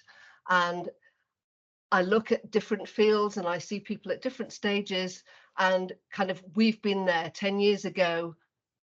That we were there in terms of National Archives saying, how on earth do we archive all this material? And it was great to hear the contributor from the University of Nantes actually looking at long-term archiving and mentioning the standard OAIS. Good. So what does e-archiving want to do? It wants to help give best practices to archive any kind of material, and I will home in on Paradata, I will home in on digital cultural heritage data in a moment. But to start with, these national archives got together and said, right, how do we cope with what we need to do with digital archiving? It's so different from paper archiving, from analog archiving. What they wanted to do was make sure that everything they achieved was good for everybody in Europe. There needs to be guidelines, recommended practices, and to cover anything, because that's what National Archives have to do. So it had to be easy and efficient. So the access had to be good. It had to be public facing, open source, robust, replicable and scalable, and take account of legal constraints. As our colleague Pedro said a few moments ago, he looked at different things, some from La Chapelle Royale and Sketchfab and a castle. And although there were some details there were some things missing. Now, in terms of archiving, those are the things that digital archivists have been working on, and what we have been particularly working on for the last 10 years to say, right, what needs to be there from the archiving point of view? What do you need to have? The most important thing is to have specifications. And we have created specifications. I'll show you. Everything will be very quick. I know it's nearly apéro time. I'll show you an outline of what we've got and how you can fit into it in the digital, in the DCH community. Very, very important. Interoperability has been mentioned. You really want to be able to have interoperability is absolutely key in terms of archiving your 3D systems. You do not want to have one tool for this system and one tool for that system. You want to have interoperability. We do not provide a hosting service, but we do provide software. There's end-to-end systems that you could take. And there's someone in the audience there that I've suggested taking one of these systems. As it's Keep Solutions Rhoda system. You can take that open source, off the shelf, and you can use that as your digital archive and put your material, 3D material, in it. So we have mix and match components, or we have end-to-end systems easily available. And the system I've just mentioned is used by the European Union's Publication Office for all their publications. So it's robust, it's scalable.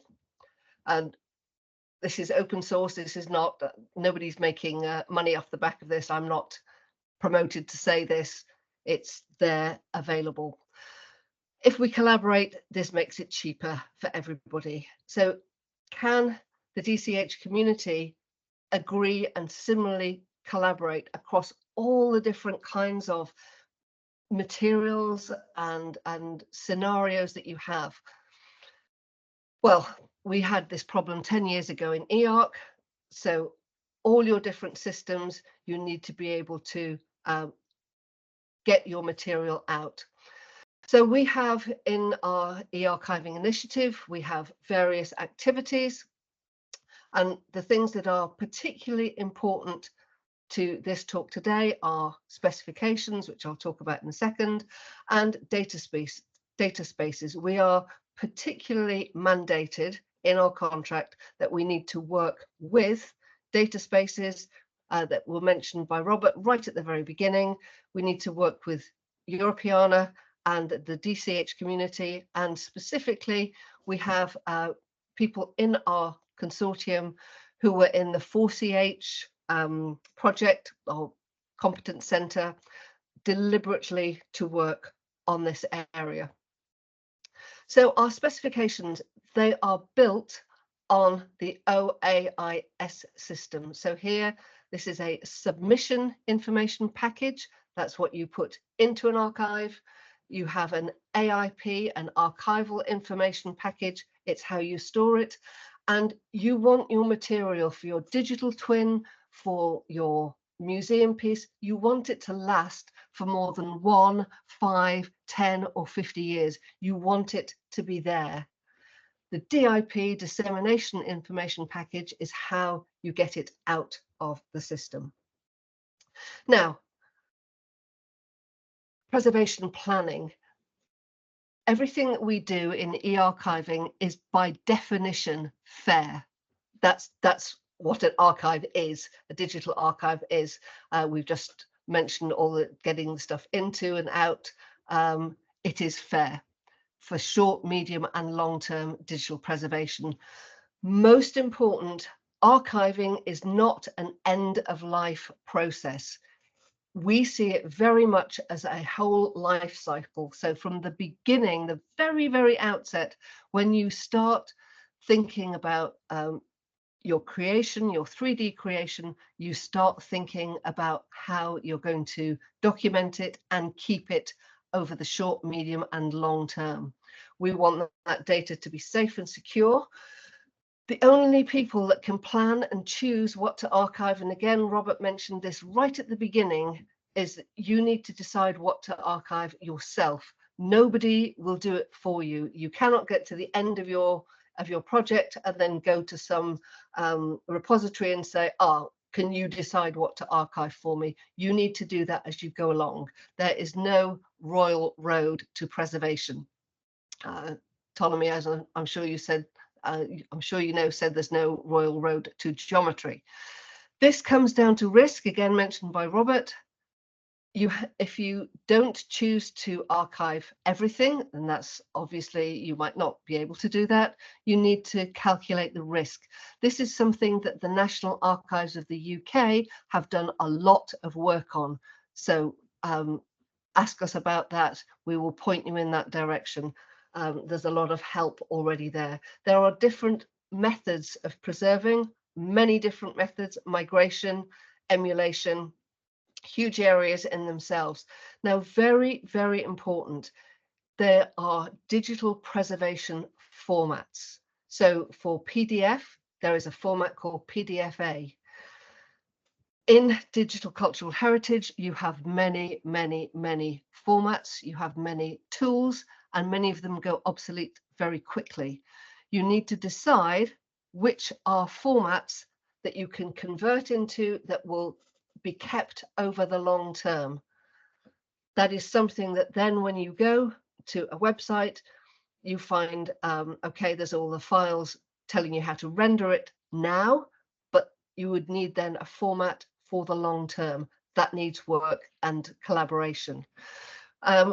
In the chat, we were mentioning Premise, or METS is another one. METS, the encoding, metadata encoding transfer standard. That's all about moving data into and out of the archive, used across the world in many, many different situations in terms of cultural heritage. Premise is the one for metadata, preservation metadata: who, when, how, which software, which hardware. So you could, if you wished, put Paradata there, but you can have a choice. Now, our specifications, they are maintained by something called the DLM Forum, and specifically the DILSIS board, which stands for Digital Information Lifecycle Interoperability Standards. So you don't see the word archive there, you see information lifecycle. You want that material available from the word go until 100, 200, whatever. So we have a common specification, a simple one, based on METS, this metadata standard, which is folders. It's straightforward folders. It is doable. It is not difficult. And then these are the three things that I mentioned. And then we have here different content information type specifications for different content types. And what we are actively working on at the moment is one for 3D SITs. So we have been working very, very closely with Marinos, with 4CH, and with others. We've been looking at HBIM, various things, to work on fitting this in to our overall format. So what is the advantage to you guys? It is that there is already a framework, a simple usable framework used across Europe that you could use yourselves and put your metadata, Paradata in it. So our specifications, we have the written specifications, they're now mature. They're used in production in national and other archives, and they're based on on standards. So the Geo one is based on something called the INSPIRE metadata, the INSPIRE directive of the European Union. Some of you will know that. And we have XML and schematron. So preserving 3D objects, this is something that we've been asked to work on, as I say, specifically. We also have training in this area, outreach. We'll be having a conference later this year on this topic. We have started working on that 3D content information type specification. We've started by looking at 3D product model specifications, so working towards CAD, BIM and HBIM, and we spoke about that at a conference, the DLM meeting a year ago. Following that, a group formed with people from Amsterdam working on BIM. We've been in consultation, we had reviewing done by the LOTAR group, whilst we build up to a 3D general specification. So let's quickly look, and I'm going as quickly as I can, at our geospatial content information type specification, because this is something that could relate you might relate to and see how it could be. I'll show in a minute how it could be. This could be a kind of template for what we do with digital cultural heritage. So this is a simple information package. So it's an information package with one representation of a single vector data set in a GML file format. And you will appreciate that geodata can get very, very complicated. So we've got premise files, we've got METs, we've got metadata files, various representations. I know that there are issues in 3D as to whether you use point clouds, whether you use scans. In our system, you are given a lot of choice, so you could have as many representations as you like. Whoops, that's just gone a bit too fast. Documentation, you can have as much documentation as you wish. This could be as long as you want, and different schemas. And this is a generic framework that's been accepted across Europe, promoted by the European Commission and supported by the European Commission. So could the Nemesine and indeed the Nemesine, and other structures help us here for a 3D SITS? So could there be Paradata in here? Could one of these say metadata, representations, documentations, Paradata? As you say, you could put the Paradata in premise. There are choices there. So for the geospatial SITS, the standard based was the EU INSPIRE directive. You could cope with raster and vector, GeoTIFF, GML. These are the preservation formats. So there are preservation formats that will guarantee as best we can that that data will still be available in 10, 50, 100 years and not disappeared by tomorrow. The SITS is based on these standards as a guideline, and what are the equivalents for 3D? So which agreed standards are there? The methods, you've got your photogrammetry, your point cloud, your laser scanning. You could cope. Our system that I showed you could cope with the documentation for all of them. How many steps of the process do you archive? That was mentioned at the beginning. The raw data anymore, that is a question of risk, and how much room have you got in terms of storage? That is something that you should be calculating. Which preservation formats are there? This is something as a community you need to work on. The same for metadata formats. You've mentioned many for CDOC, CRM, etc. Are there any conformance tools? What about validation? And Paradata obviously is the subject for today. Here's just information about getting involved. And then I have one last thing, and that is to bring this up. We've been working on, can you see that? Probably not showing that. Can you see the PDF I've just brought up?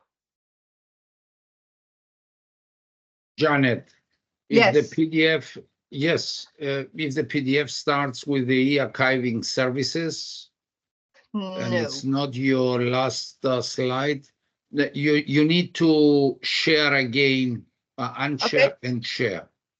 Okay. The other window, the other The file, other. So stop sharing. the other entity. Right. So let me turn that off, and then share. Yep. Screen grab. Window. Got it. And it's just one sheet. So we have been working in e-archiving. This has come from the 4CH Competence Center that's now finished. 5.1 deliverable. This is a list of potential preservation formats. So this is the kind of thing that we're working on and will continue to work on in our 3D group, in our 3D preservation group, of which Marinos and Drew are members. So stop sharing. Thank you very much, Janet. If you go to the platform of the European Commission, I will post now here the link. Just a second. This is the page where the official publication of the Commission is. Is this in chat? Yes, it's in touch. Yes, it's here in the text area, chat area.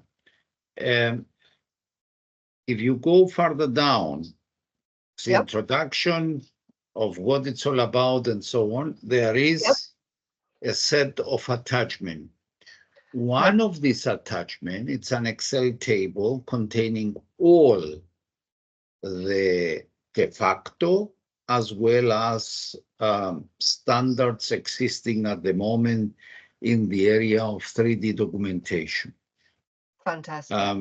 It's a good overview. Of course, it's 2 years old, needs an update. We are working on it, and we will update the content in cooperation with the Commission. We will see. Janet, thank you very much. Congratulations for your project. It was very nice, a very good overview about, we have the Paradata, we have the metadata, we have the data, but we need to preserve them at the end of the day, Whatever we do, it doesn't matter if it's a digital twin or a memory twin. At the end of the day, we need to keep it for the future. And your project is, I think, a very good contribution here, and it's going to help a lot the community. Thank you very, very, very much. We're looking forward to continue with our discussion later. We're going now back to Maurice Murphy, again from your country, but this time from the Technical University of Dublin. I don't know if Maurice is here, if he managed to join now. If not, then we continue with his video. We will share it and then we move.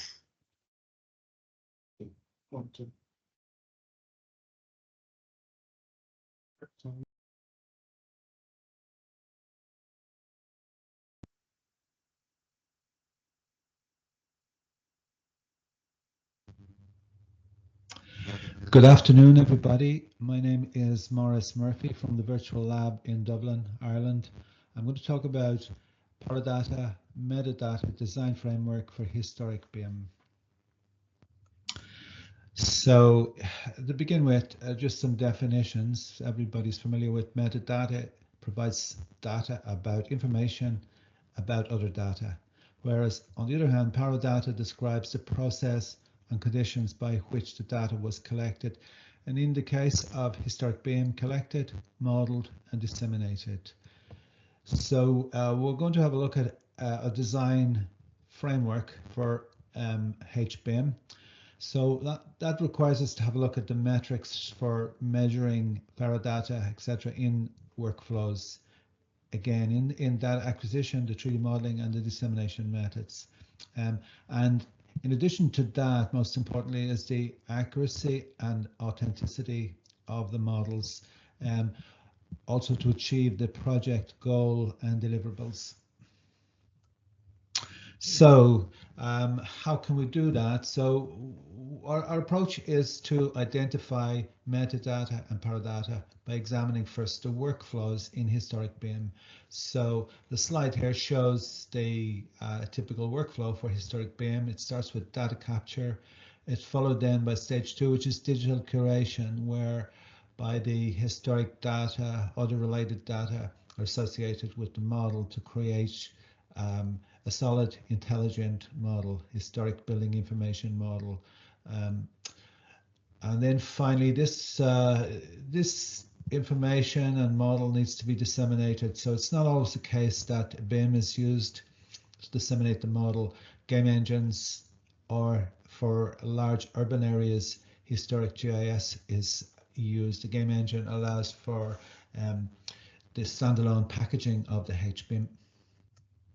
So by examining our case studies and just looking at certain aspects of those case studies, we can start to list the metadata, the Paradata. So the first one here is the laser scan of the interior of Rusborough House, which is an Irish neoclassical building.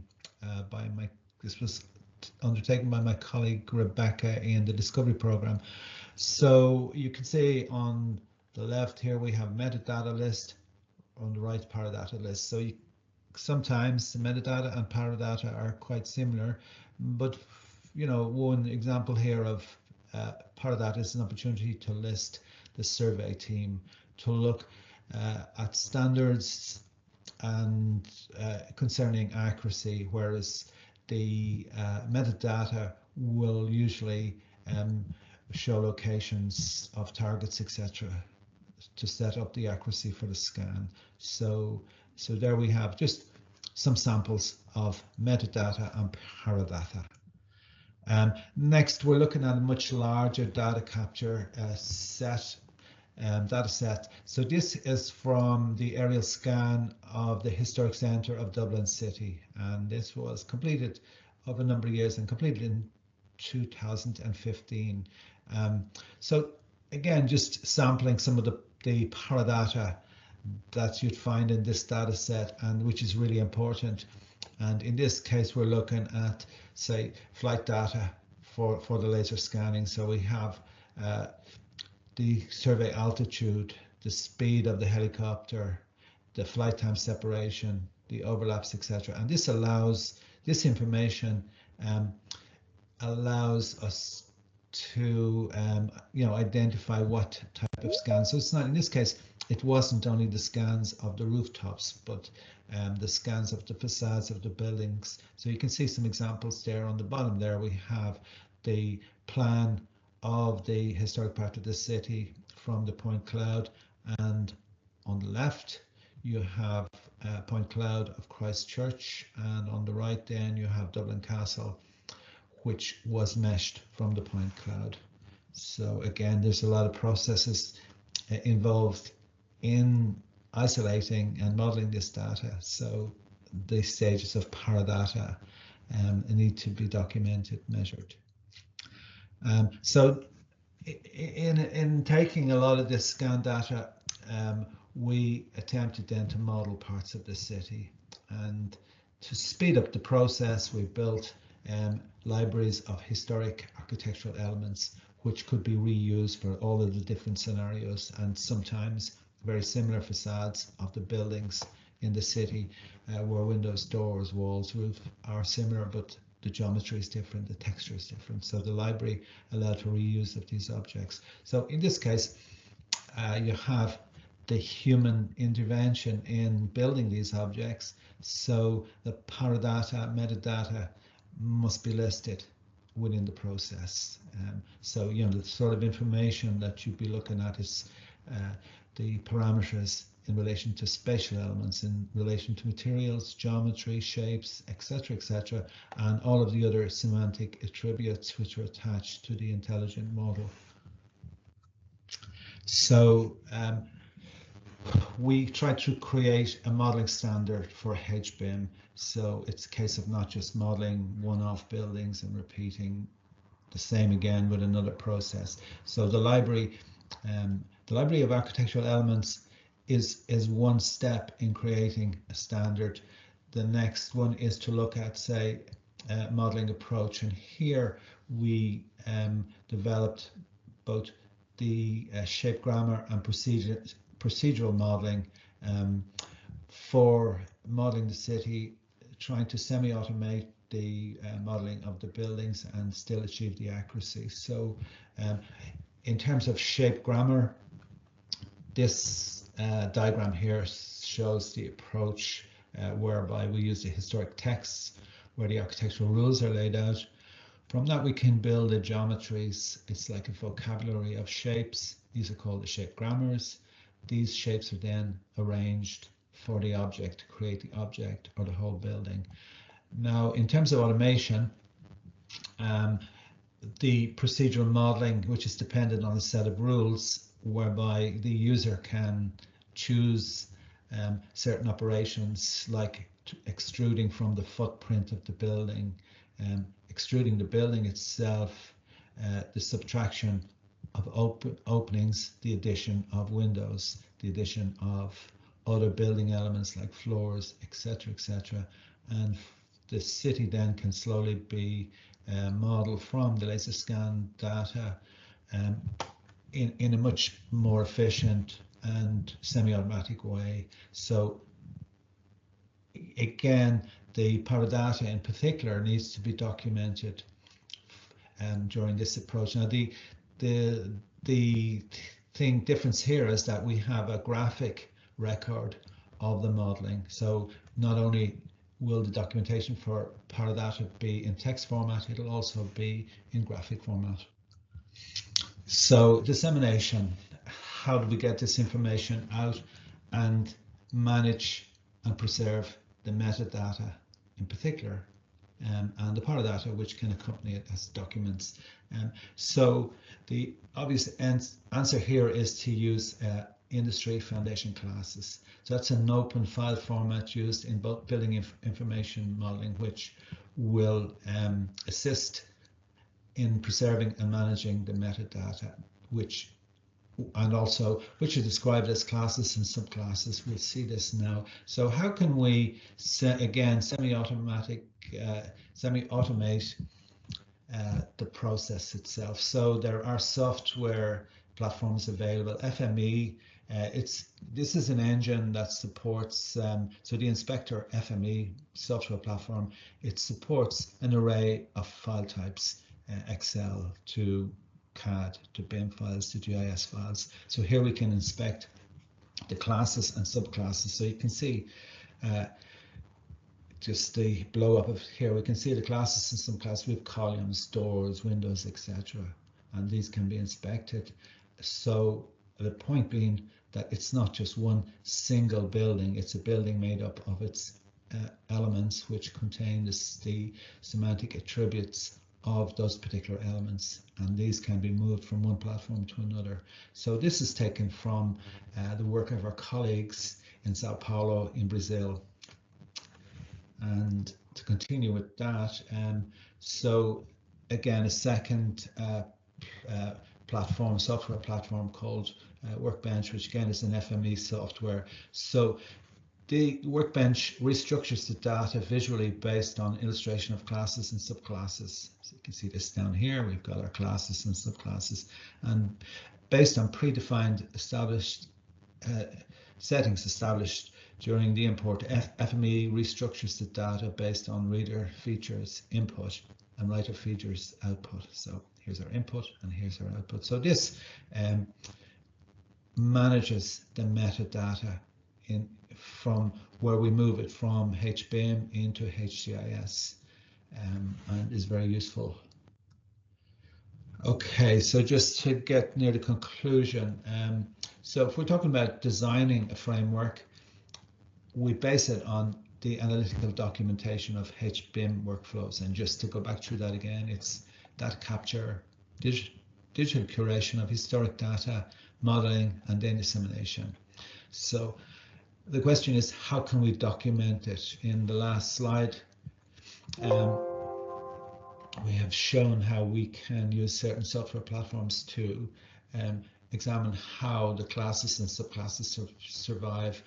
This is mainly metadata, but now we're going to document the Paradata. So borrowing from the work in AI, they have proposed the use of what they call data cards. So data cards capture key information about data sets, enabling researchers, developers, and users to make informed decisions about data usage in HBIM. So on the right hand side, you can see we've created a matrix here, and inside the matrix then is the description of each data card, where the Paradata can be collected, documented, etc., either using text or graphic illustration. So that's the conclusion, and I'd just like to say thank the organizers for inviting me to speak, and also thank you for listening to my presentation. Thank you. Bye now.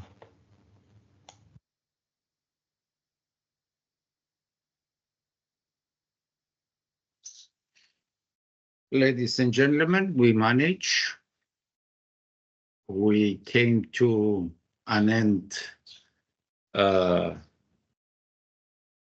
this time too. It was a longer webinar as the first one, but it was obvious we had so many submissions. Nevertheless, we still have time for some discussion. Not all the speakers are here, but the majority is available. And it will be highly, highly appreciated if we can get a couple of, let's say, comments, remarks, or if someone would like to ask something, that will be nice.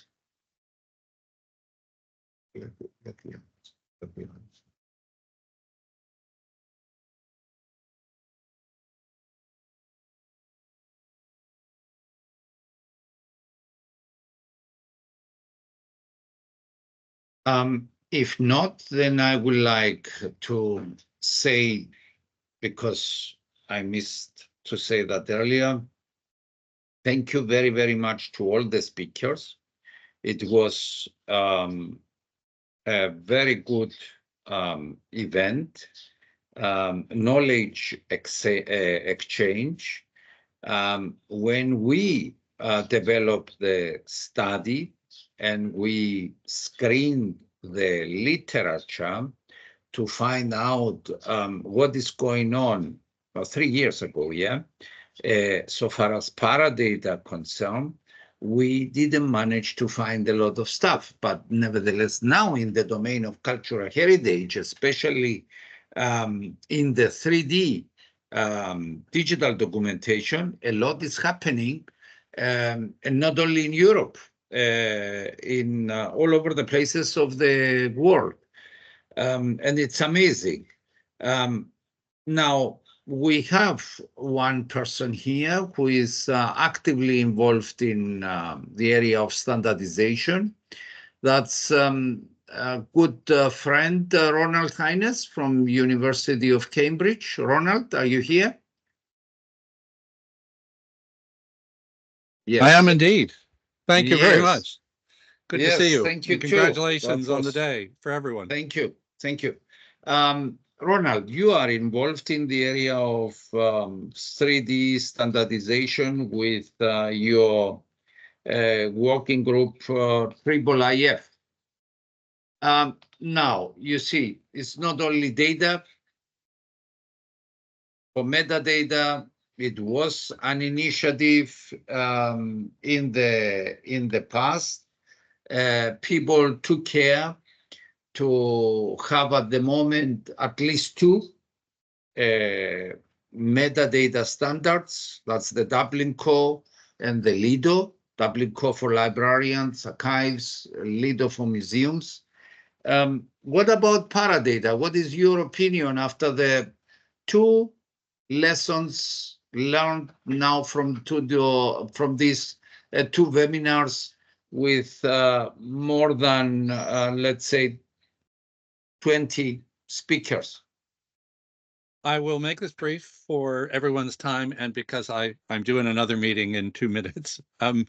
But I would say one of the approaches IIIF takes, and it's implied and incorporated in many ones, is that every object needs documentation. In the case of IIIF, a JSON LD document that has metadata and can contain paradata. The annotation model, based on W3C annotation model that's used in IIIF, again, has that connected. So it's the interconnection of object and documentation that I think will help us not only ground the knowledge, but preserve it for the future. And some of the presenters helped show that. And I think there's a lot of collaboration potential for us to think how this all interconnects. Thank you. Thank you.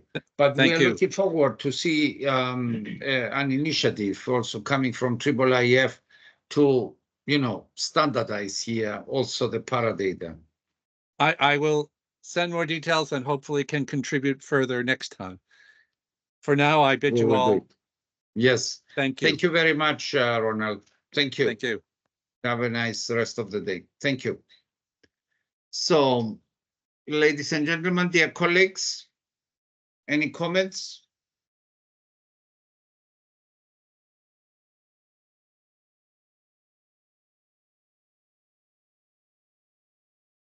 Maybe I can Mark, you say can something. go ahead. Yes. Maybe what we see and what we often find in conferences, we have two types of, let's say, reconstructions. We have the reconstructions made by scanners and SFM, and we have these source-based reconstruction of non-existing objects.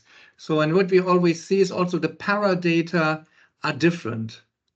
So I think we have to specify these two kind of models. And maybe what could be interesting is to have something like an email list about person who are interested in this Paradata thing, so that we have maybe a little bit of network and we can inform each other if something happened in this Paradata field.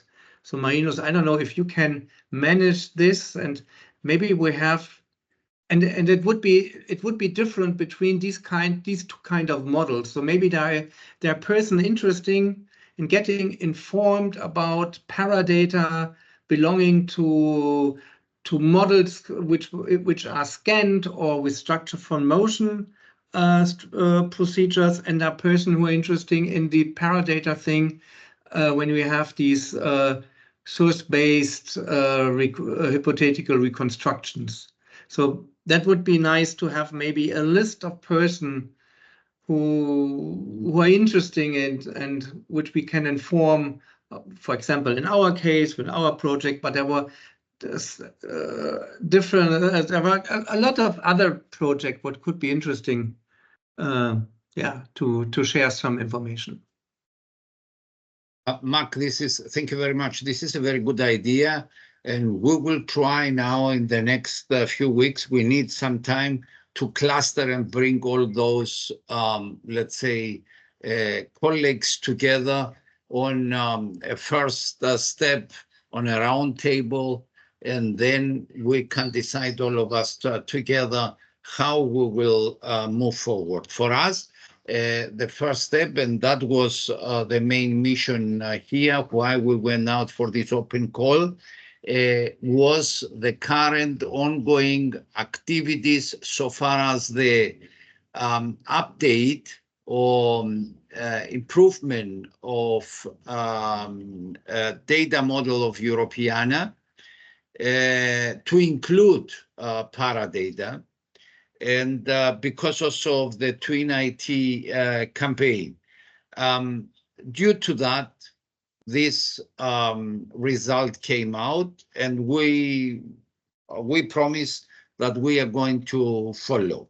Nevertheless, there is another one colleague who has a presentation to go, and if you have the time availability, because we are still on time, we would like to give access to her. We would like to take the opportunity and the possibility to hear is Silvana Bruno. Silvana, are you here? Still here? I am. Silvana? Silvana, good afternoon. Yes, if you are ready to share your presentation, we can go for it. And I would like in the meantime to ask all the colleagues to brainstorm a little bit more so that we can have some discussion at the end. Silvana, Okay. if you can please share your presentation.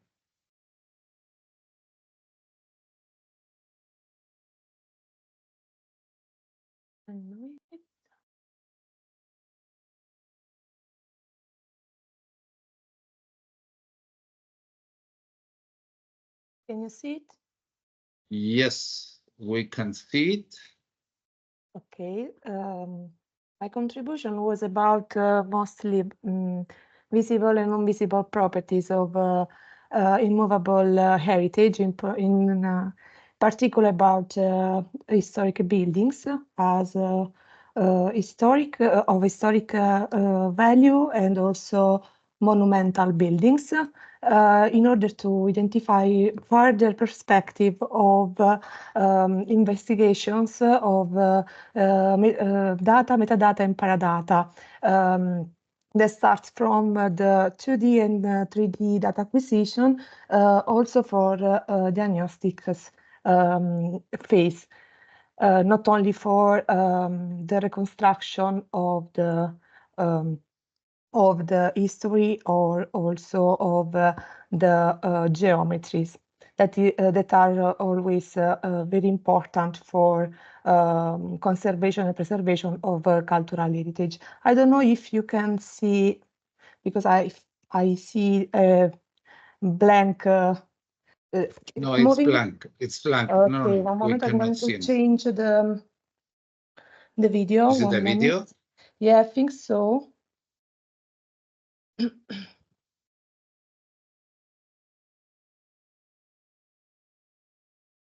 Okay.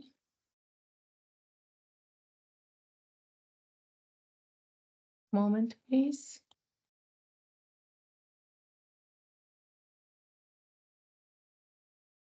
Okay. I saw. Okay.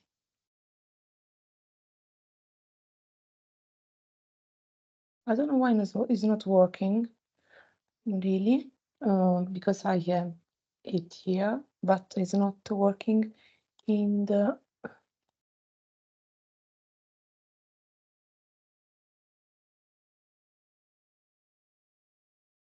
Even though I'm going to.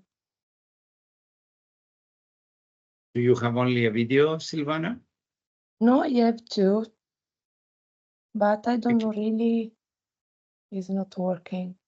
We can move to the next slide instead to stay on the video. And then at the end, we can come back. No, it's not working, really. One moment, please.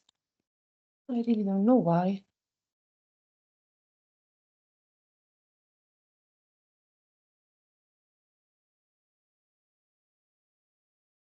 Okay. I'm going to show you like this because when I do the presentation, it's not working. Is okay like this? Yes, it's okay. Yes, Okay. please go ahead. So, in particular, we moved since the objectives for conservation and preservation are also about the diagnostic phases.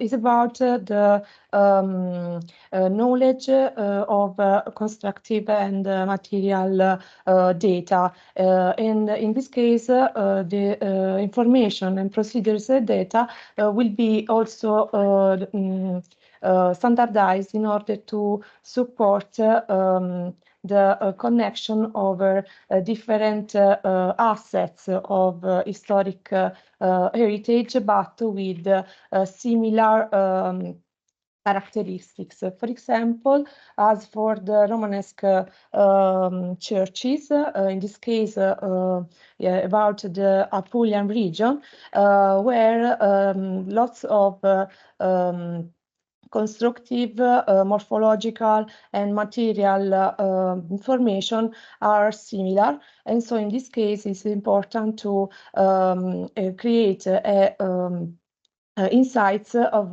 data, paradata and metadata to connect the information.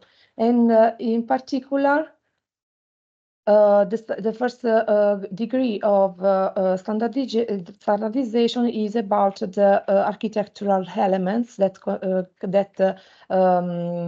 feature these assets. For example, the matroneus that is a architectural and morphological element of the Romanesque churches, several ones like the one in Trani or the one of the Cathedral of St. Nicholas, but also other architectural elements are the dome vaults of some Romanesque churches like the Ognissanti and also the Duomo di San Corrado in Molfetta, and then also portal of the Church of San Marco in Bari that is similar to the one of the Church of Ognissanti. So the first level for standardization of data, paradata, and metadata will be attached to the connection of these kind of classification. And then it's time to focus on the how to acquire reality data. So with terrestrial and aerial digital survey techniques, in order then to support the segmentation of each previously identified architectural elements and constructive features with or manual procedures or with automatic procedures. But above all, for the automatic procedures, the data, the metadata and paradata will be very useful in order to reduce the inaccuracy in the segmentation. And this is also for the decay segmentation that can be furtherly identified in 3D models, but also 2D images. And this is supported after the identification of the architectural elements, because when we think about decay on an historic building, we can have different morphologies, colors, and localization according to a granular segmentation of the building itself. And after the procedures that are necessary to segment and so semantically identify the 3D models and also the 2D images, it's important to have point cloud or meshes and HB models that have corresponding elements each other, and we can and this correspondence should be univocal, and in this case the data, paradata and metadata will be useful. And how can be useful? The metadata, for example, will be useful for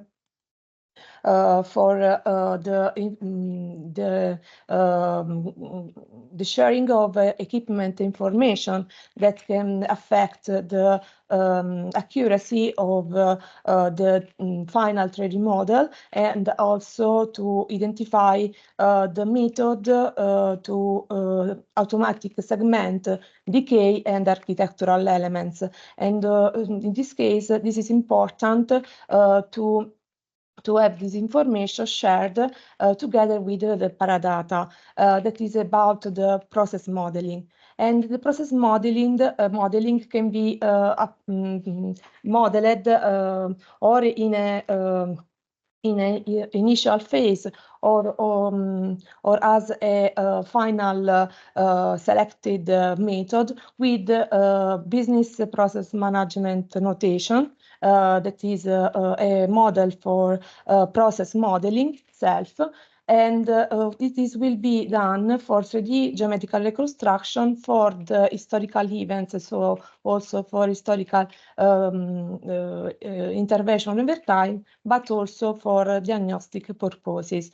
For diagnostic purposes, this process modeling will be defining, will define also the methods for automatic segmentation, above all when we are going to use machine learning applications.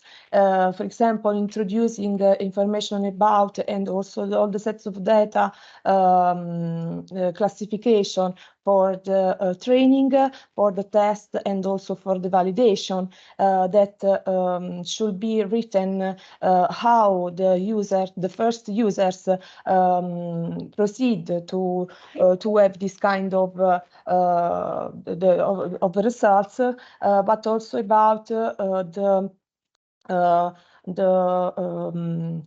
recall, the function of loss, and the other metrics to evaluate these automatic segmentation. That is, these measures are more about Paradata, metadata, but the process itself should be identified in the Paradata. Among the Paradata, as it is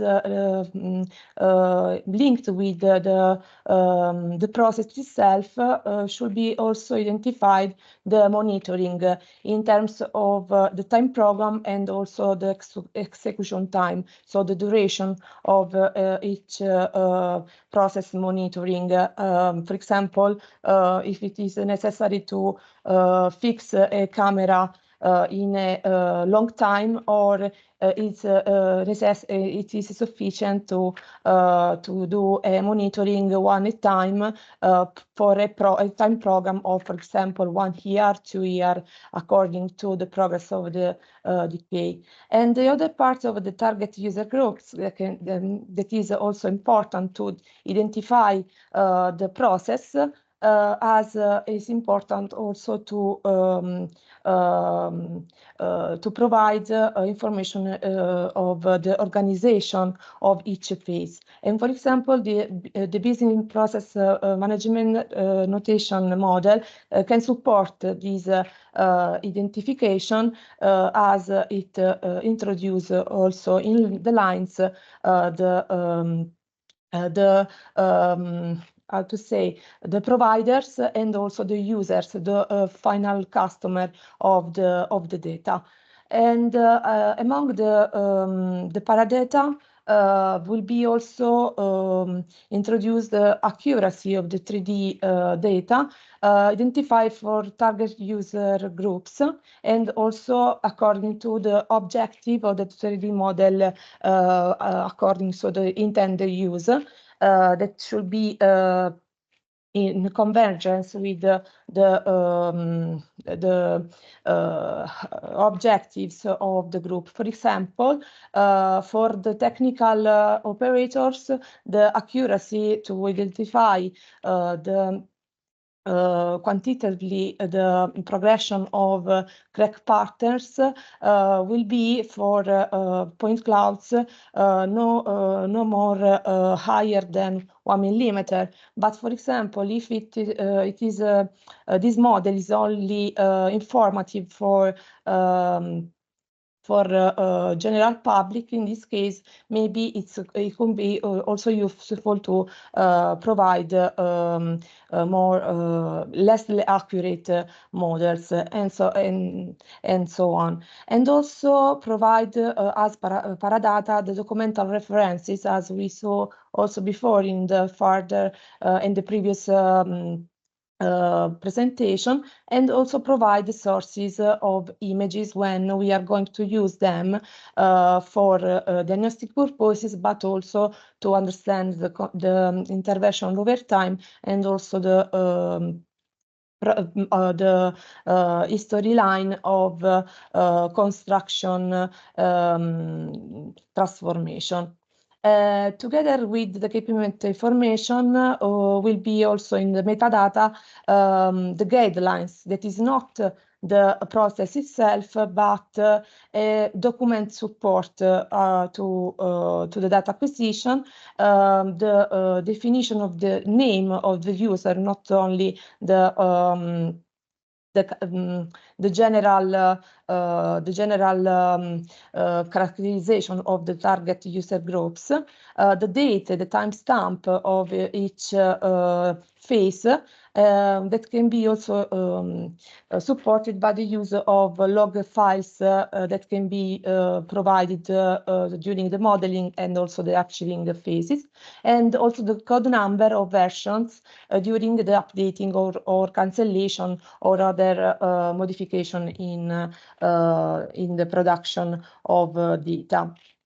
And for example, as I told you before, for the Paradata that offers interpretative insights to operator to be selected after processes of evaluation, will be also supported by certainty, probability, and confidence. And for this reason, will be useful to use the UML as support to the BPMN in order to provide also quantitative data about the Paradata, in order so to quantitatively identify the Paradata itself. The metadata as the data can be modeled as ontological structure that can be not only the HICOMOS one, but furtherly converted in linked data. So as we saw before in the previous presentation, as a graphic graph ML, so using also Neo.js as a semantic web structure of information. And this can be useful, for example, to support the sharing, so the long-term sharing of 3D models that can be or point clouds segmented, or meshed segmented, or also HB model once they will be published on the web, using the semantic web for the navigation and consulting. This is, for example, the the application we did with colleagues of mine of semantic segmentation of decay patterns, in particular about biological colonization and moisteria using the K clustering algorithm. In this case, for example, all these data should be provided as Paradata in order to provide insights how to also manage further results, so to have comparative benchmarks of further analysis, but can be also metadata about, as I told you before, the information about the equipment measurement, and also the Paradata, the data, sorry, about the final results. For example, the area, the extension in percentage, and the progression during time. And about the HBeam approach, for example, for diagnostic tests, should be also useful to provide a data structure for modeling diagnostic test, non-destructive diagnostic test. For example, in this case was experimented the shared parameter of beam for a cultural heritage, but further perspective should be done for the use of standardized way to use them also in a web application and in a common language, and also to better identify how to Paradata metadata should be applied. Going through the difference between the digital twin for engineering purposes and the memory twin for humanities and social science, we are going to say that, for example, when we are going to use visualization and presentation data, we'll need to filter the data per target user groups. So when this data that could be 3D or 2D and connected Paradata and metadata will be used for digital twin. Rather than we can use the same within the same set of data, but for example with less accuracy in order to facilitate the navigation and the sharing of the data, those sets that are for memory twin, so to support the sharing, but also the collaboration, the acquisition, the crowdsourcing of this data from the generic public when is going to visit the building. But in this case, we are going to also add another key aspect for the memory twin for humanities and social science, because for the Paradata, we need also to add the feedbacks about the usability, fruition, and memories that the general public can provide using or sharing their photos or their storytelling about the past as they know from, for example, their parents. And so this is what should be also added in the Paradata approach when we speak about the memory twin. So the feedback about the general public, and all these can be then managed through as anticipated before, the WebGL and the semantic web technologies. For example, the WebGL supported by 3JSON or 3DOP or Atom, as the previous colleagues said before, or PO3.org or Beam Server, all with the different application according to the raw data starting point. For example, PO3 for point cloud and 3D-op for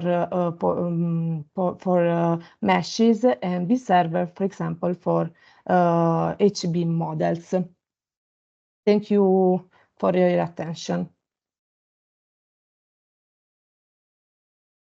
Thank you very much, Silvana.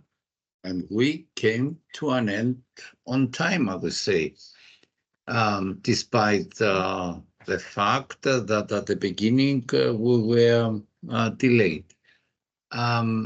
Nevertheless, I will come back again and ask my colleague here to share his screen.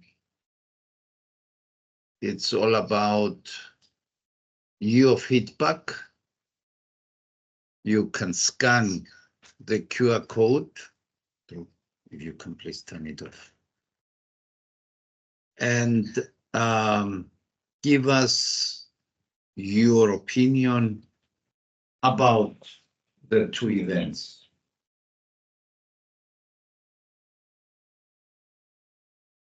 So if there are some colleagues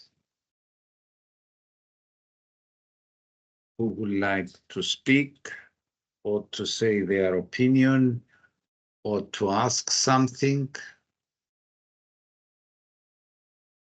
Mark, I see that you are still here. As I promised, we will come back to you in the next few weeks. We need now some time because here on our side, final exams are running and the semester is coming to an end. Then the graduation ceremony and so on. Some projects, meetings and so on. After everything is over and closed, then we will come back. We will inform the community and we will see what we can do. But the minimum is to bring the speakers, all those contributors on a round table and have a brainstorming discussion on a defined agenda, of course, and see how we will move forward. From my side, once again, to all the contributors, thank you very, very much. To all the participants, also, thank you very, very much. It was a long day for all, and we would like to express our appreciation. I don't know if our coordinator is still there, Antonella. No, Valentina, on behalf of the coordinator. Yes, thank you very much, Marinos. I don't think that Antonella is still with us, but on her behalf and on behalf of all of us at Photo Consortium, we are the coordinator of this exciting project, Eureka 3D, where you are also one of the key members. Thanks everybody for joining this event. I see that we still have a rather big number of participants who stayed until the last minute. We will be very happy to hear your feedback from the QR code that is being shown. So this will help us to, continue the conversation and improve our webinars. So thank you very much, Marinos. Back to you. Thank you, Valentina. And if you want to follow the activities of the project, please visit the website. Website is the same as the name, www.eureka3d.eu. And there you will find the newsletters and the latest announcements.